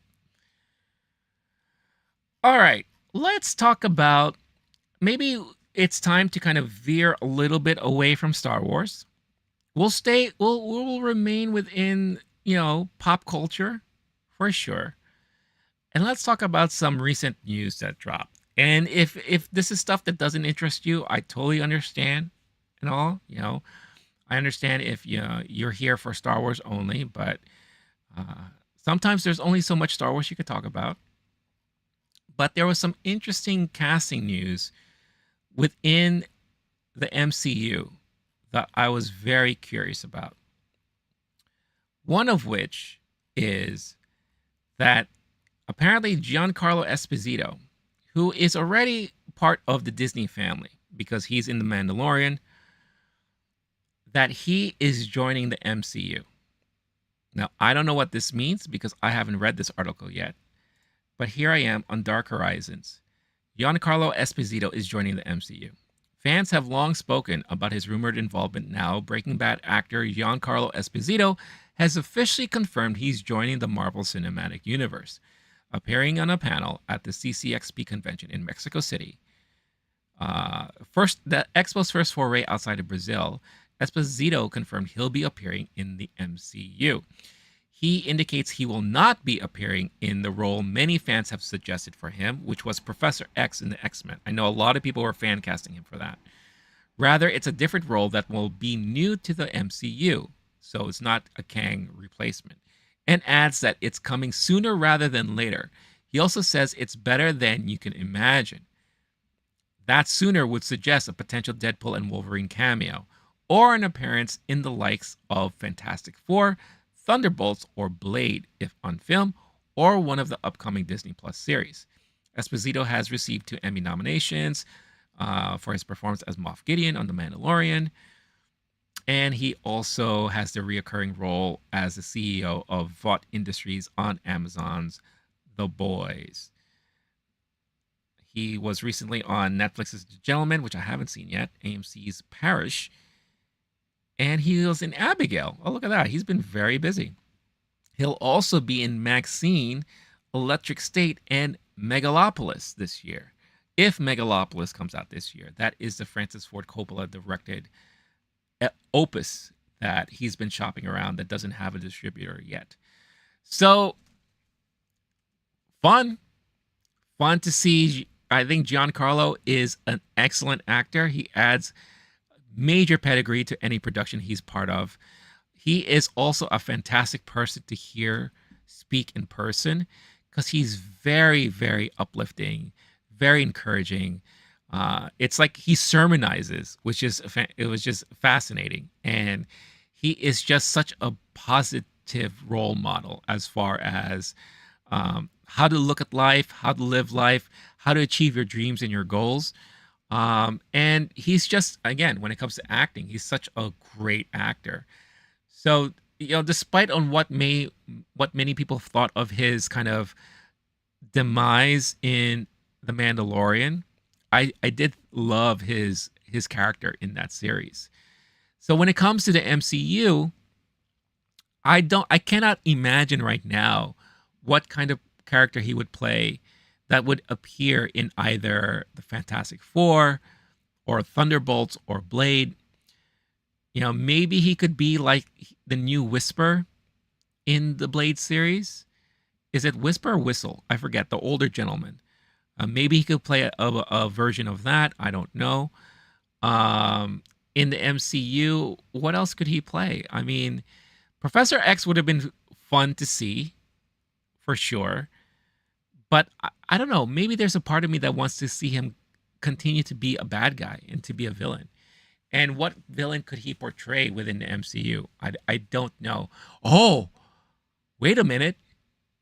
Could he be Doom?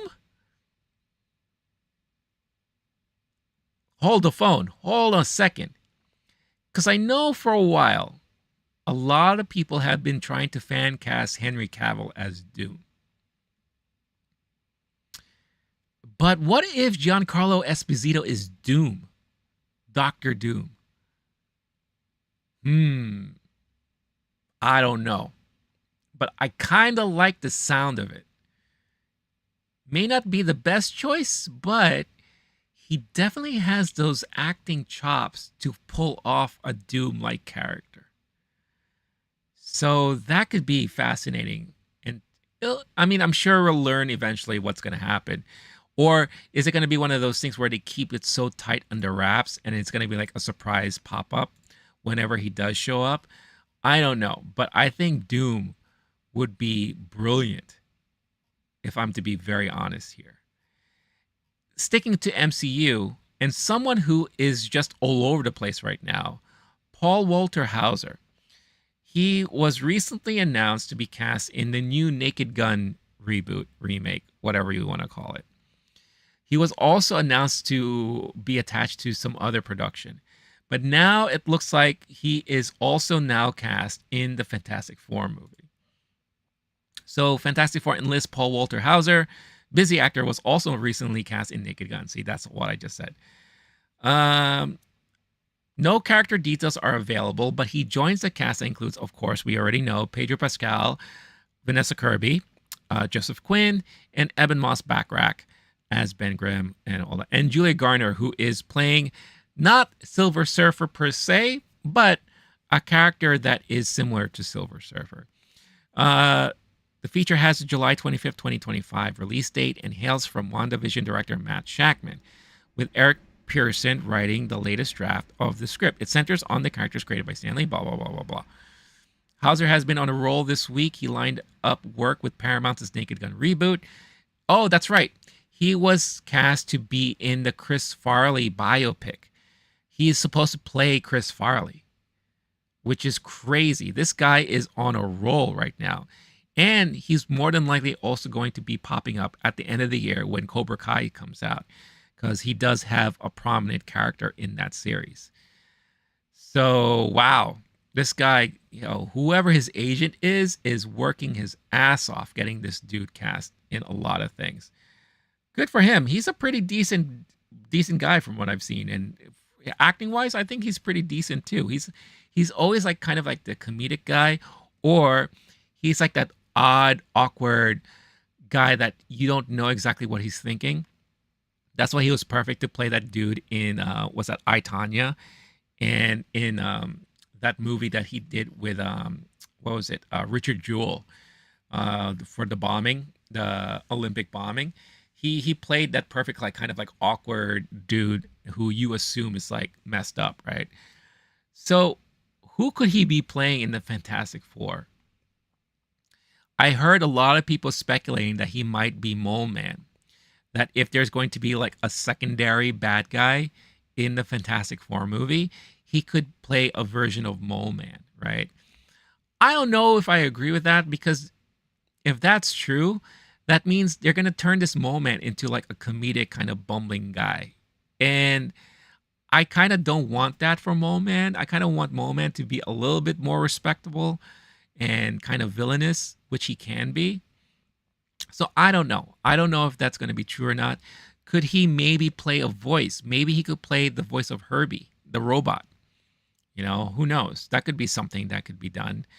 Because I can't think of any other character he could possibly play that is Fantastic Four related off the top of my head. But I don't necessarily agree that Mole Man would be that character, really, to be honest with you. But yeah, two very interesting cast announcements for MCU, for Marvel. And I'm very, very curious. And it could very much be that these two people are going to be cast in Fantastic Four. We already know Paul Walter Hauser is in Fantastic Four. Could Giancarlo Esposito be in Fantastic Four also? We don't know. And I wonder if he's gotten into trouble for saying what he said at the comic book convention. It kind of confirms he is in the MCU, because he does kind of have a loose mouth. He does have a tendency to kind of say stuff that maybe he's not supposed to. So I will be very curious as to what kind of repercussions he's encountering now because of that kind of announcement he made. It'll be really, really interesting to see what that's going to be like.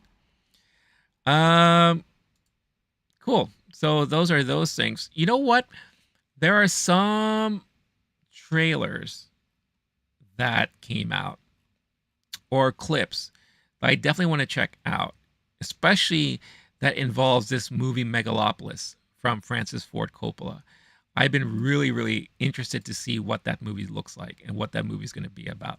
So maybe right now, what we could do is we could do some live trailer reactions to some of these new things that drop, because that would be a lot of fun to do and check out. But let me see if I could find them first. Blah, blah, blah. Let's see here. I know right now a lot of people are probably just finishing watching up WWE Backlash. I was watching that before I went live, and it looked like it was a lot of fun. So I wonder what the other results are. And if you did see it and you're coming in here, please don't spoil anything, because I will watch it in a replay later. But let's see here. You know what? I'm just going to do a search for this. So let's see. Megalopolis. Megalopolis.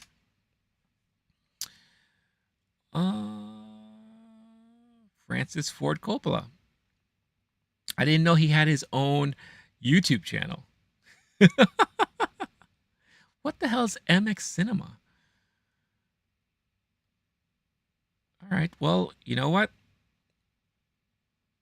Hold on.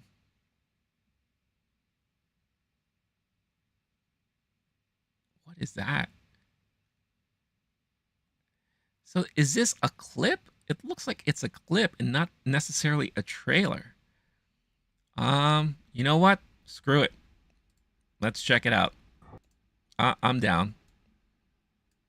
I hope I don't get flagged for this, but let's check it out. This is a first look clip at the movie directed by Francis Ford Coppola that he's shopping around right now. It doesn't have a distribution yet.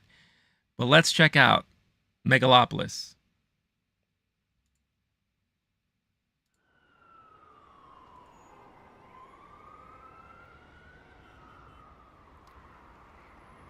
Yeah, this is the thing that I was kind of like, what is this?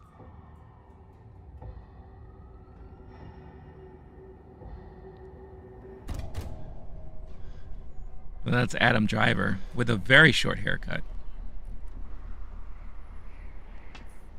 And a very chrome looking like building.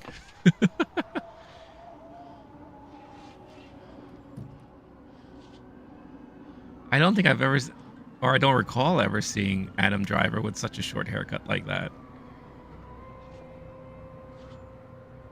Why are the clouds moving so fast?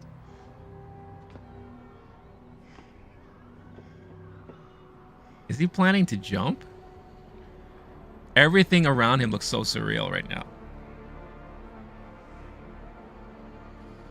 And doesn't this look like this is a perfect image for a movie poster?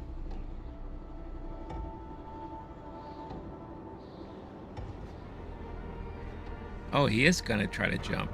What's he doing? Don't do it, Adam!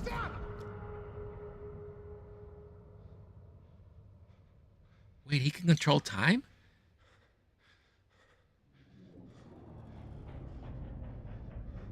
Oh.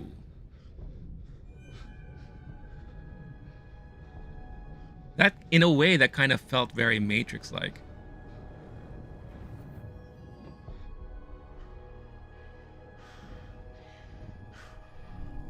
I'm very curious as to what's happening. Oh, whoa.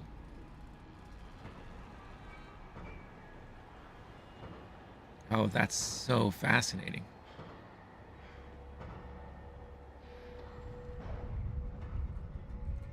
So he has the ability to control time, apparently.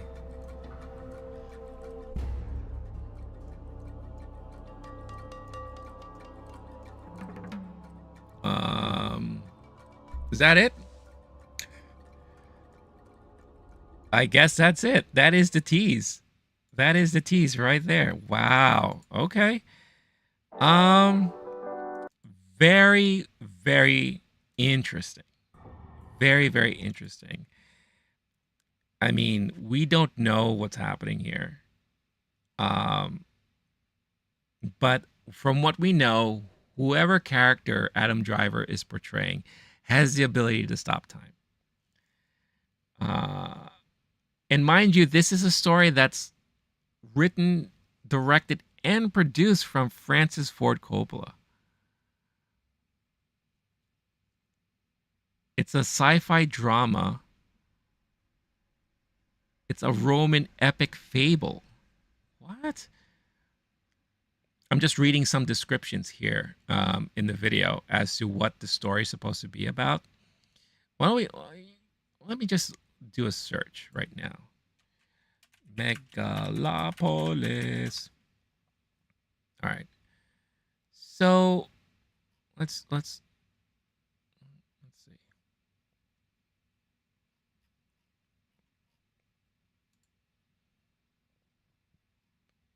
So Megalopolis, set in a metropolis following a devastating disaster. So it's another like post-apocalyptic thing. The film features an ensemble cast including Adam Driver, Natalie Emmanuel, Giancarlo Esposito, again, someone we just talked about. Giancarlo is in the news a lot today. Jon Voight, Lawrence Fishburne, Aubrey Plaza, big fan of that. Shia LaBeouf, haven't seen him in a minute. Jason Schwartzman, Grace Vanderwall, Catherine Hunter, Talia Shire, wow, Dustin Hoffman, and D.B. Sweeney. Unbelievable. So a little bit more background here. This is a longtime passion project for Coppola, who first conceived the film in 1979 and actively started developing it in 1983. It underwent significant delays and numerous cancellations over the years until Coppola revived the project in 2019 by spending $120 million of his own money on the film, which was filmed from November 2022 to March 2023. The film is Coppola's first directorial effort since 2011's Twixt, marking his longest gap between film. Huh.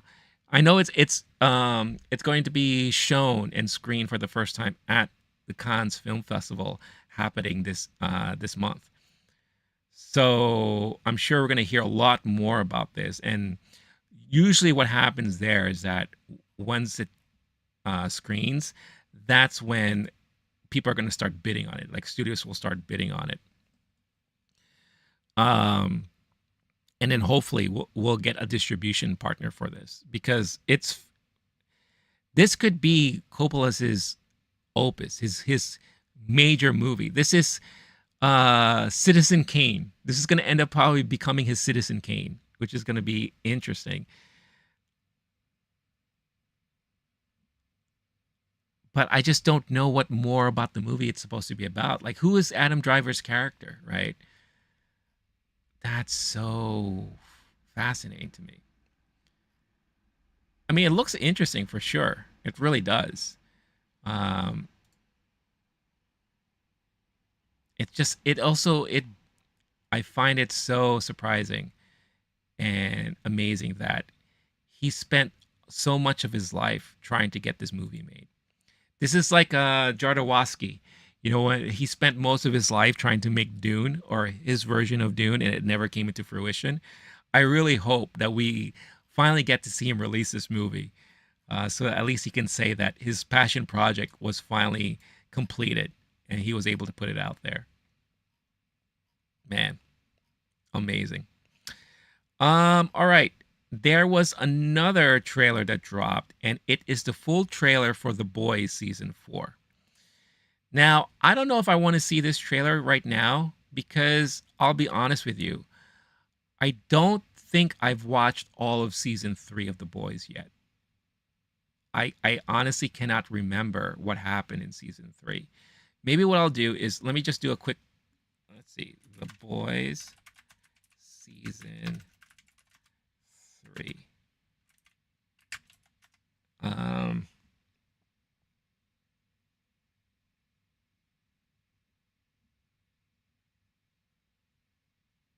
Wait a minute.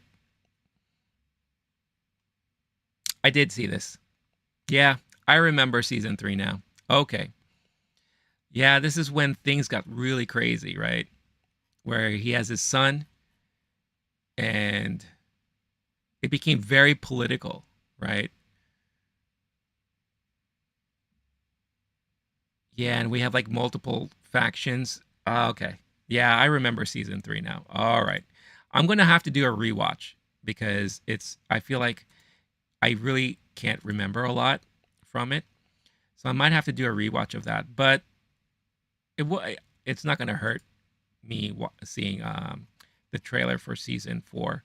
So let me find it. Where is it? Oh, let me just do a search for it. The Boys. Hey, this is my boys. Here it is. The Boys season 4 official trailer. Wow, it's 2 minutes and 40 seconds, huh? This is definitely a full trailer. All right. So before we start, again, The Boys, great show on Amazon Prime. Extremely gruesome, bloody, violent. A different take on the whole superhero genre, especially when you talk about how superheroes are kind of intertwined with politics and branding and marketing and corporatizing and all. So I've loved every season that I watched, despite me not remembering much of season 3 for whatever reason. But I've enjoyed this. Carl Urban is fantastic in this. Everyone in this show is fantastic. This is one of my favorite shows. So I am excited for this to come out. I need to rewatch a lot of things because there are a lot of stuff that I just don't remember for whatever reason. But let's check out this new teaser trailer, or sorry, not teaser anymore, full official trailer for The Boys season 4. All right. Oops. Let's do this.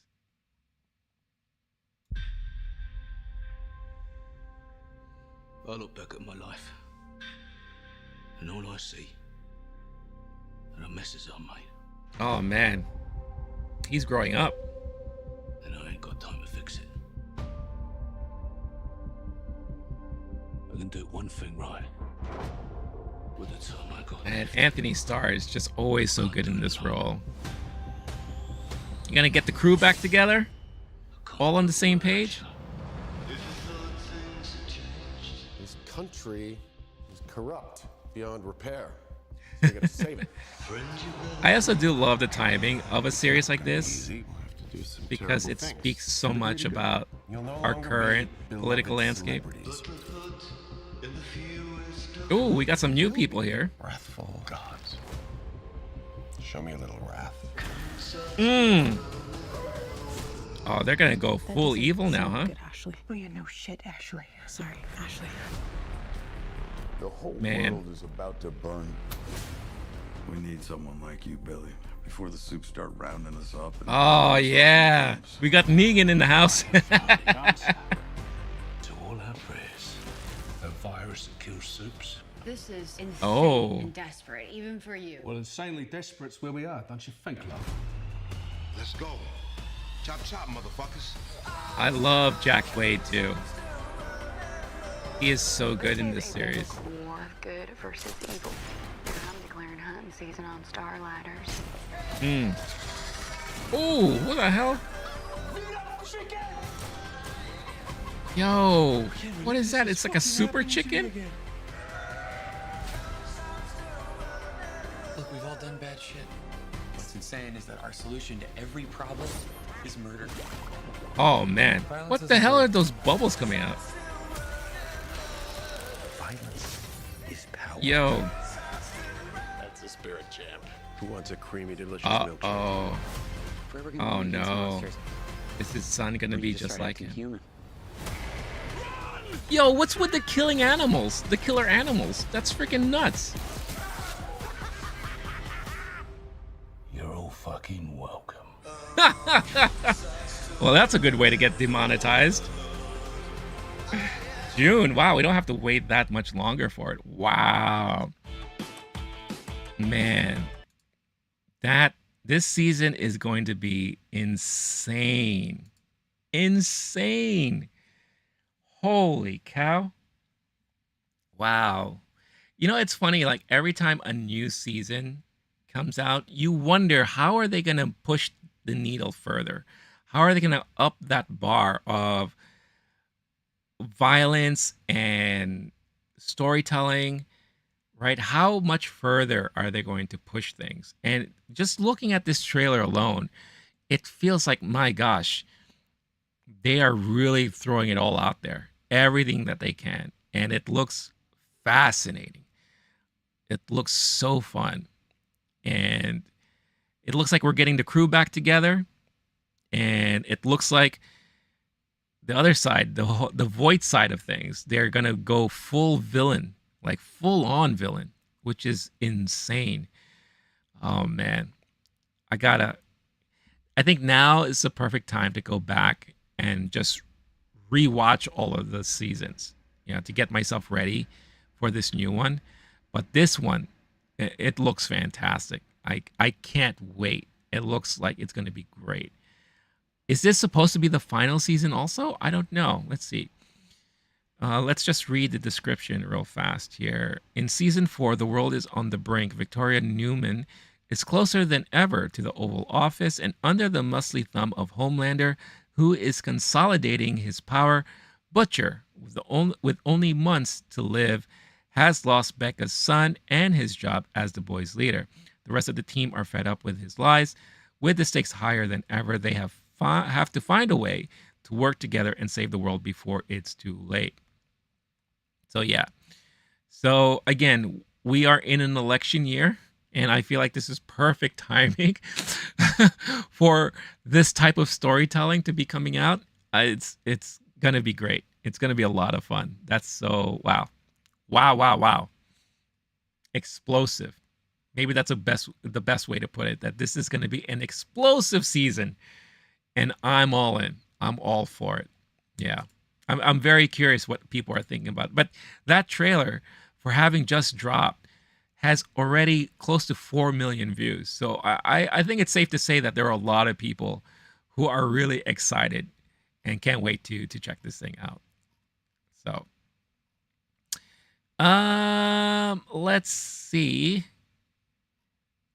what other things. So the only other trailer that recently got released, and I'm not going to react to it now, but it's Cobra Kai. So the last season of Cobra Kai, which is season 4, I think, the sixth and final season of Cobra Kai is scheduled to come out this year. But the one thing that I was surprised about when they dropped kind of like this teaser trailer to season 6 was I didn't realize that they were going to split it up. We're used to seeing this sometimes happen, of seasons, especially final seasons, getting split up into 2 parts. You know, we've seen it happen with Stranger Things. We've seen it happen with Game of Thrones. So it's not something that is uncommon. But what they're doing here is that they're splitting up the season into 3 different releases, which is crazy. And that's what the trailer kind of announced, that they were splitting it into three different parts. First part was coming out in December. Second part, I believe, is coming out in March of next year.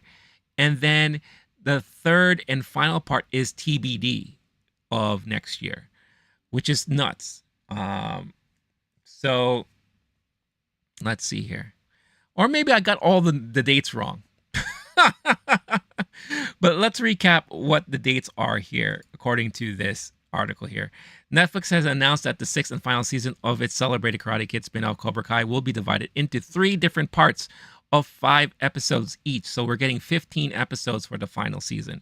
First 5 will launch on July 18th, the second on November 28th, and the last, dubbed the final event, will be in 2025 with a more specific date not yet locked in.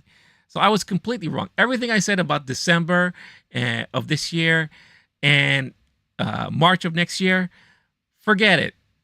I am high off of my blue milk, and I am wrong. Sorry, guys. Let me continue reading. The new season picks up with Cobra Kai eliminated from the valley. Our senseis and students must decide if and how they will compete in the Sekai Taikai, the World Championships of Karate. The series is written by Josh Heald and John Hurwitz and Hayden Schlossenberg. Also executive produces the series alongside Will Smith, blah, blah, blah, blah, blah, blah, blah. And it just kind of recaps who's involved in it all.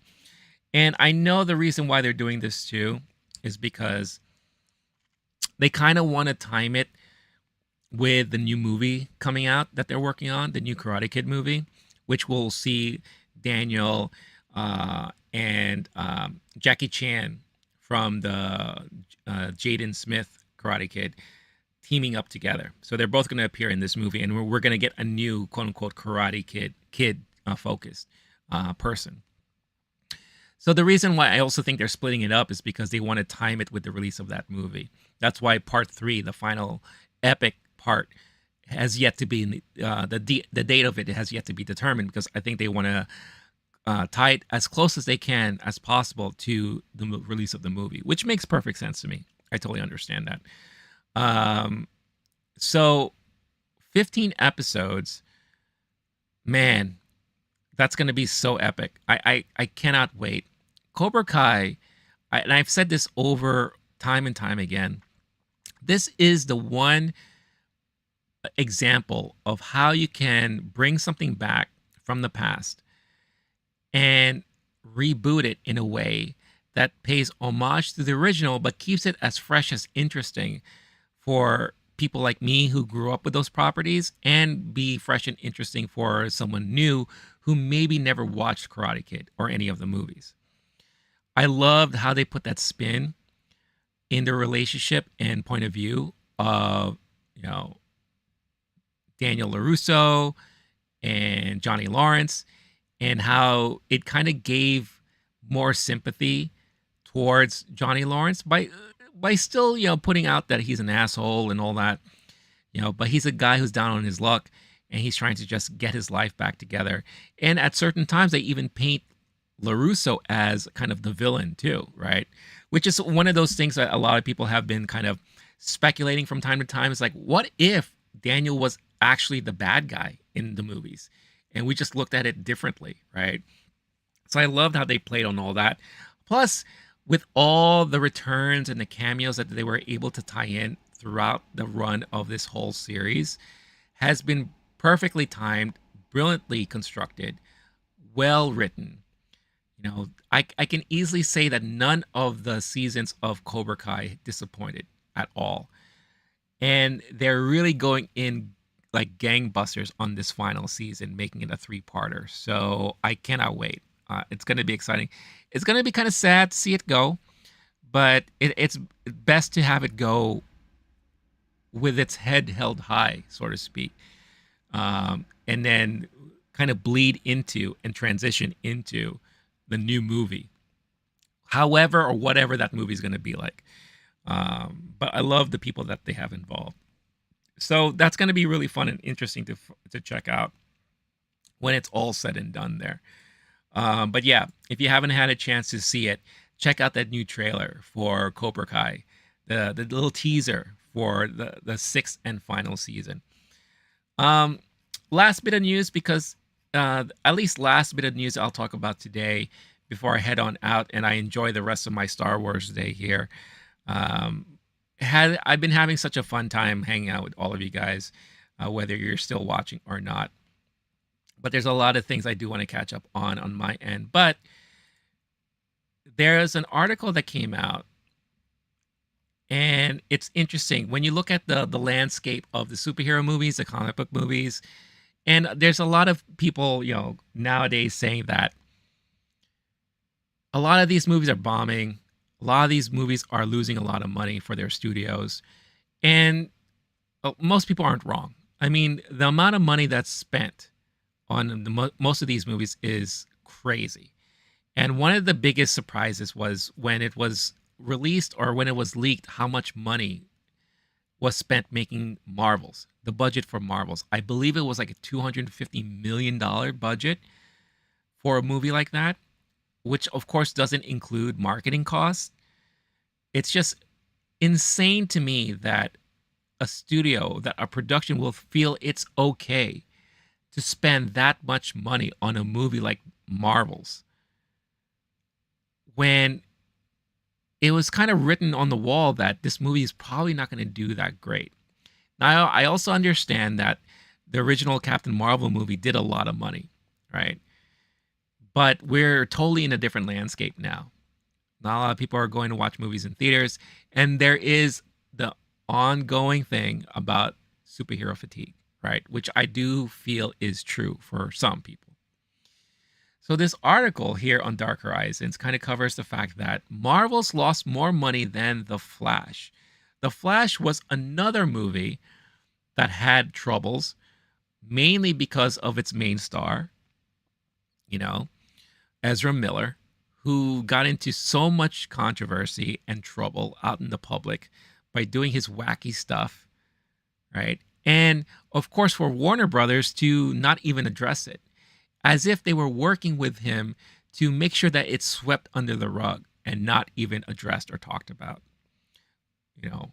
And a lot of people were very upset and disappointed in how all of that was being treated. So of course, that led to people not wanting to watch the movie or not even caring about the movie in general, right?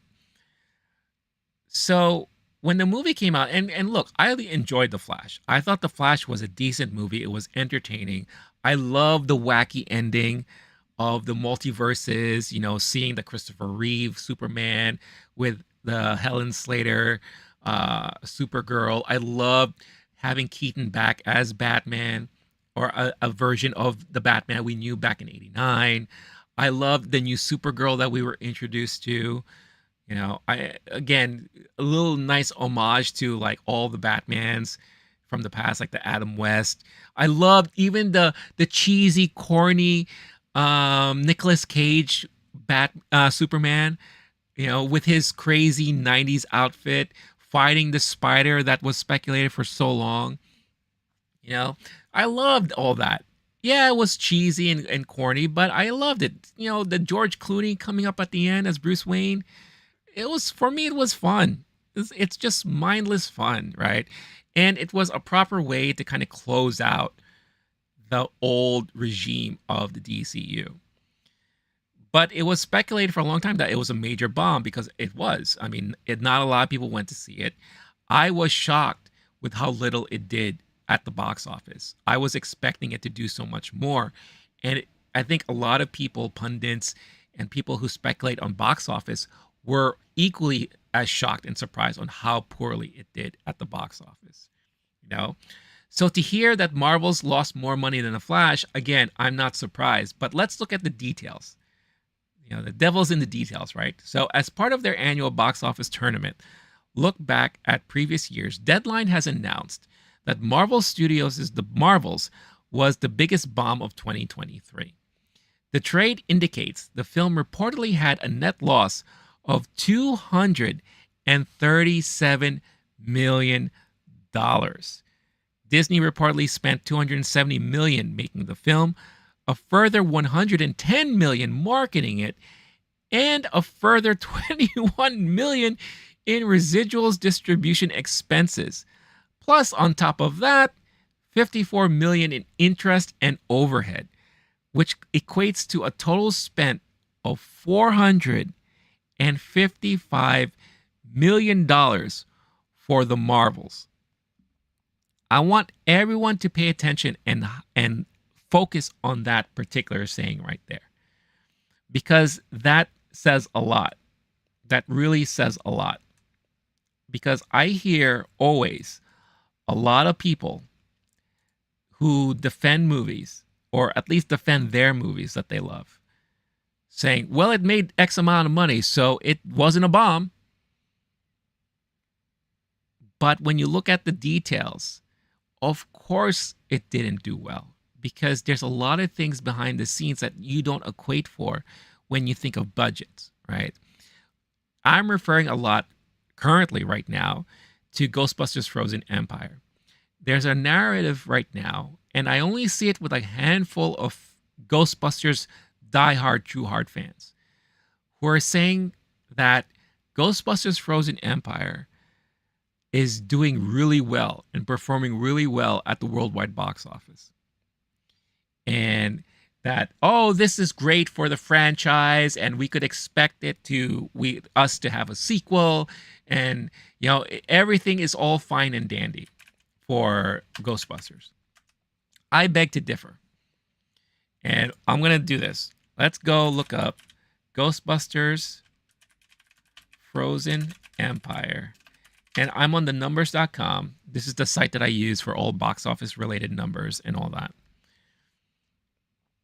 All right.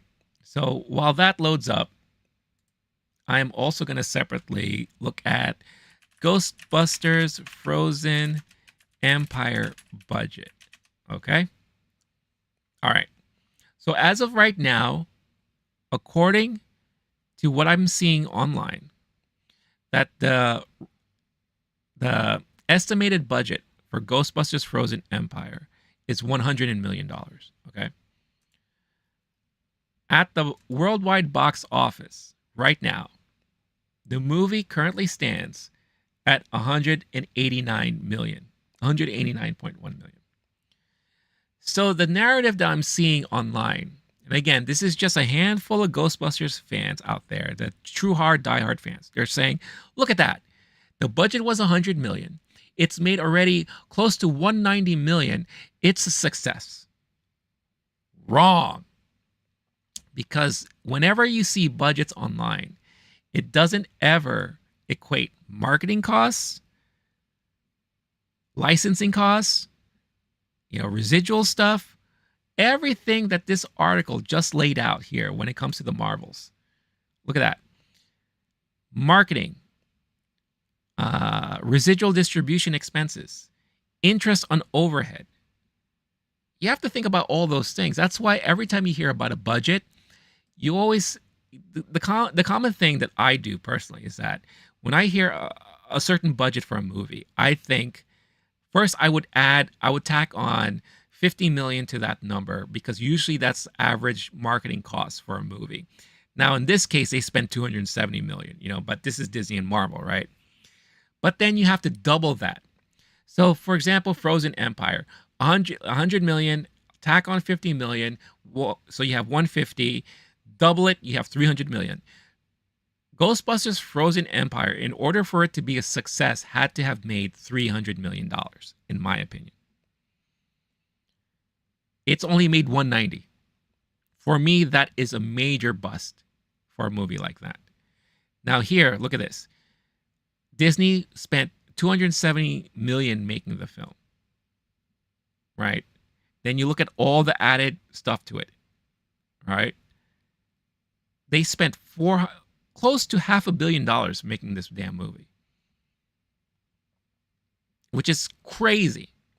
And the article continues to say that revenue to the studio consisted of 88 million of the 206 million it made worldwide theatrically, along with 40 million from rentals and purchases and 90 million from streaming.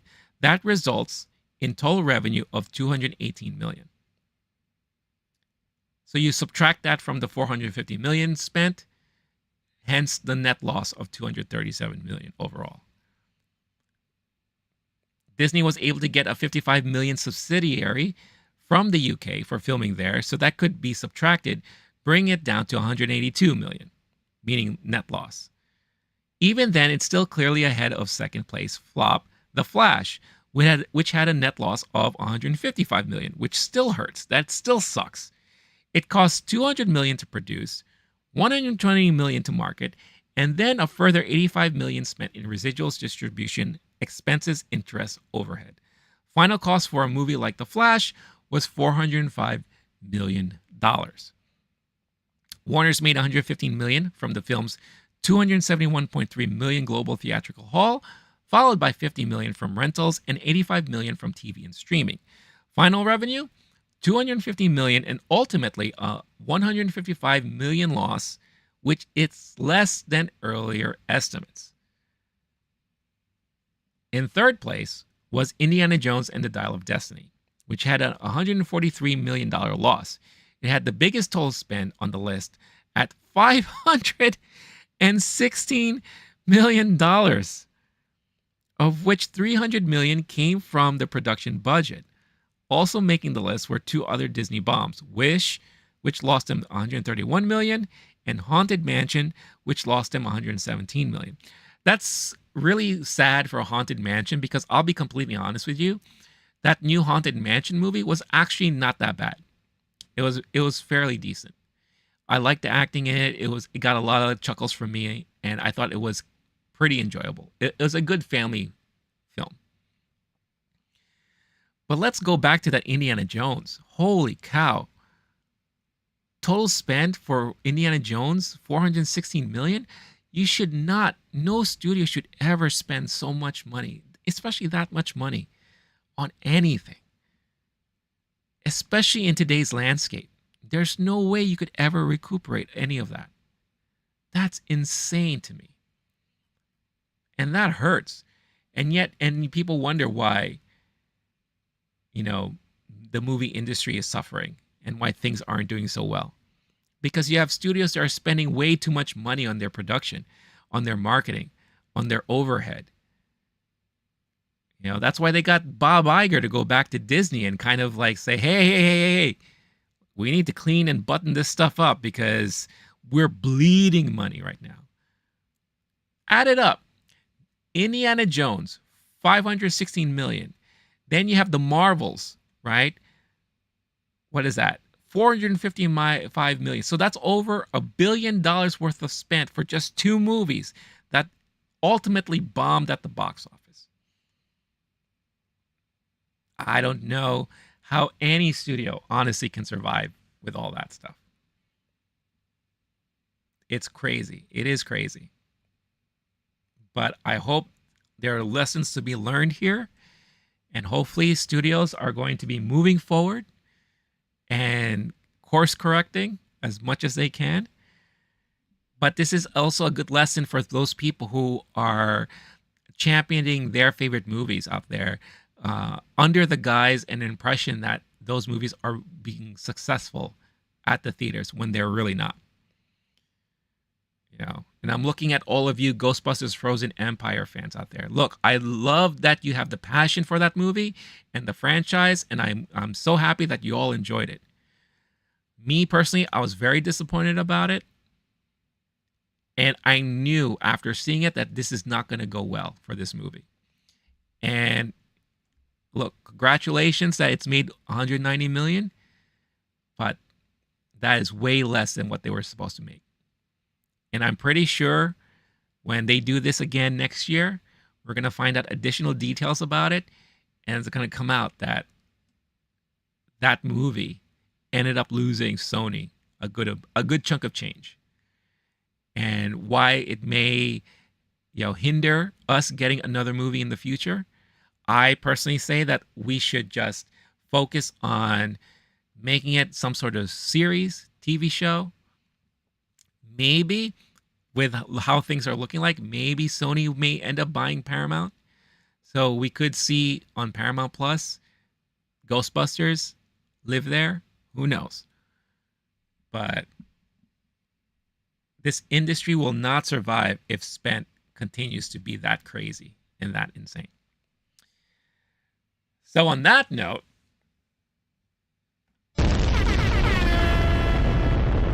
I'm going to finish off this blue milk. And I am going to call it a day, y'all.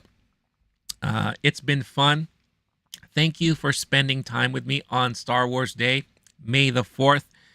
Really enjoyed it. I hope you enjoyed me making my blue milk, drinking my blue milk, having my entire mouth blue. So I hope you enjoy the rest of your day. I hope you all enjoy the rest of your weekends. I will be back live again on Monday morning, 10 a.m. Eastern, with the morning after live stream, talking about weekend box office with the Fall Guys, see how that results are coming through. And I'll also use that time to talk about more of the news that I wasn't able to address from this past week, because there's always something to talk about. Always something to talk about. So with all that being said, oops, not that. Let's not do that one. There we go. Let's make it hip. Oh, by the way, Grogu, do you have any other thing to say to everybody as we leave? What's up, Grogu?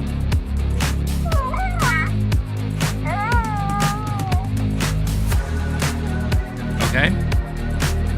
In Grogu speak, that means have a wonderful weekend, have a lovely day. Okay.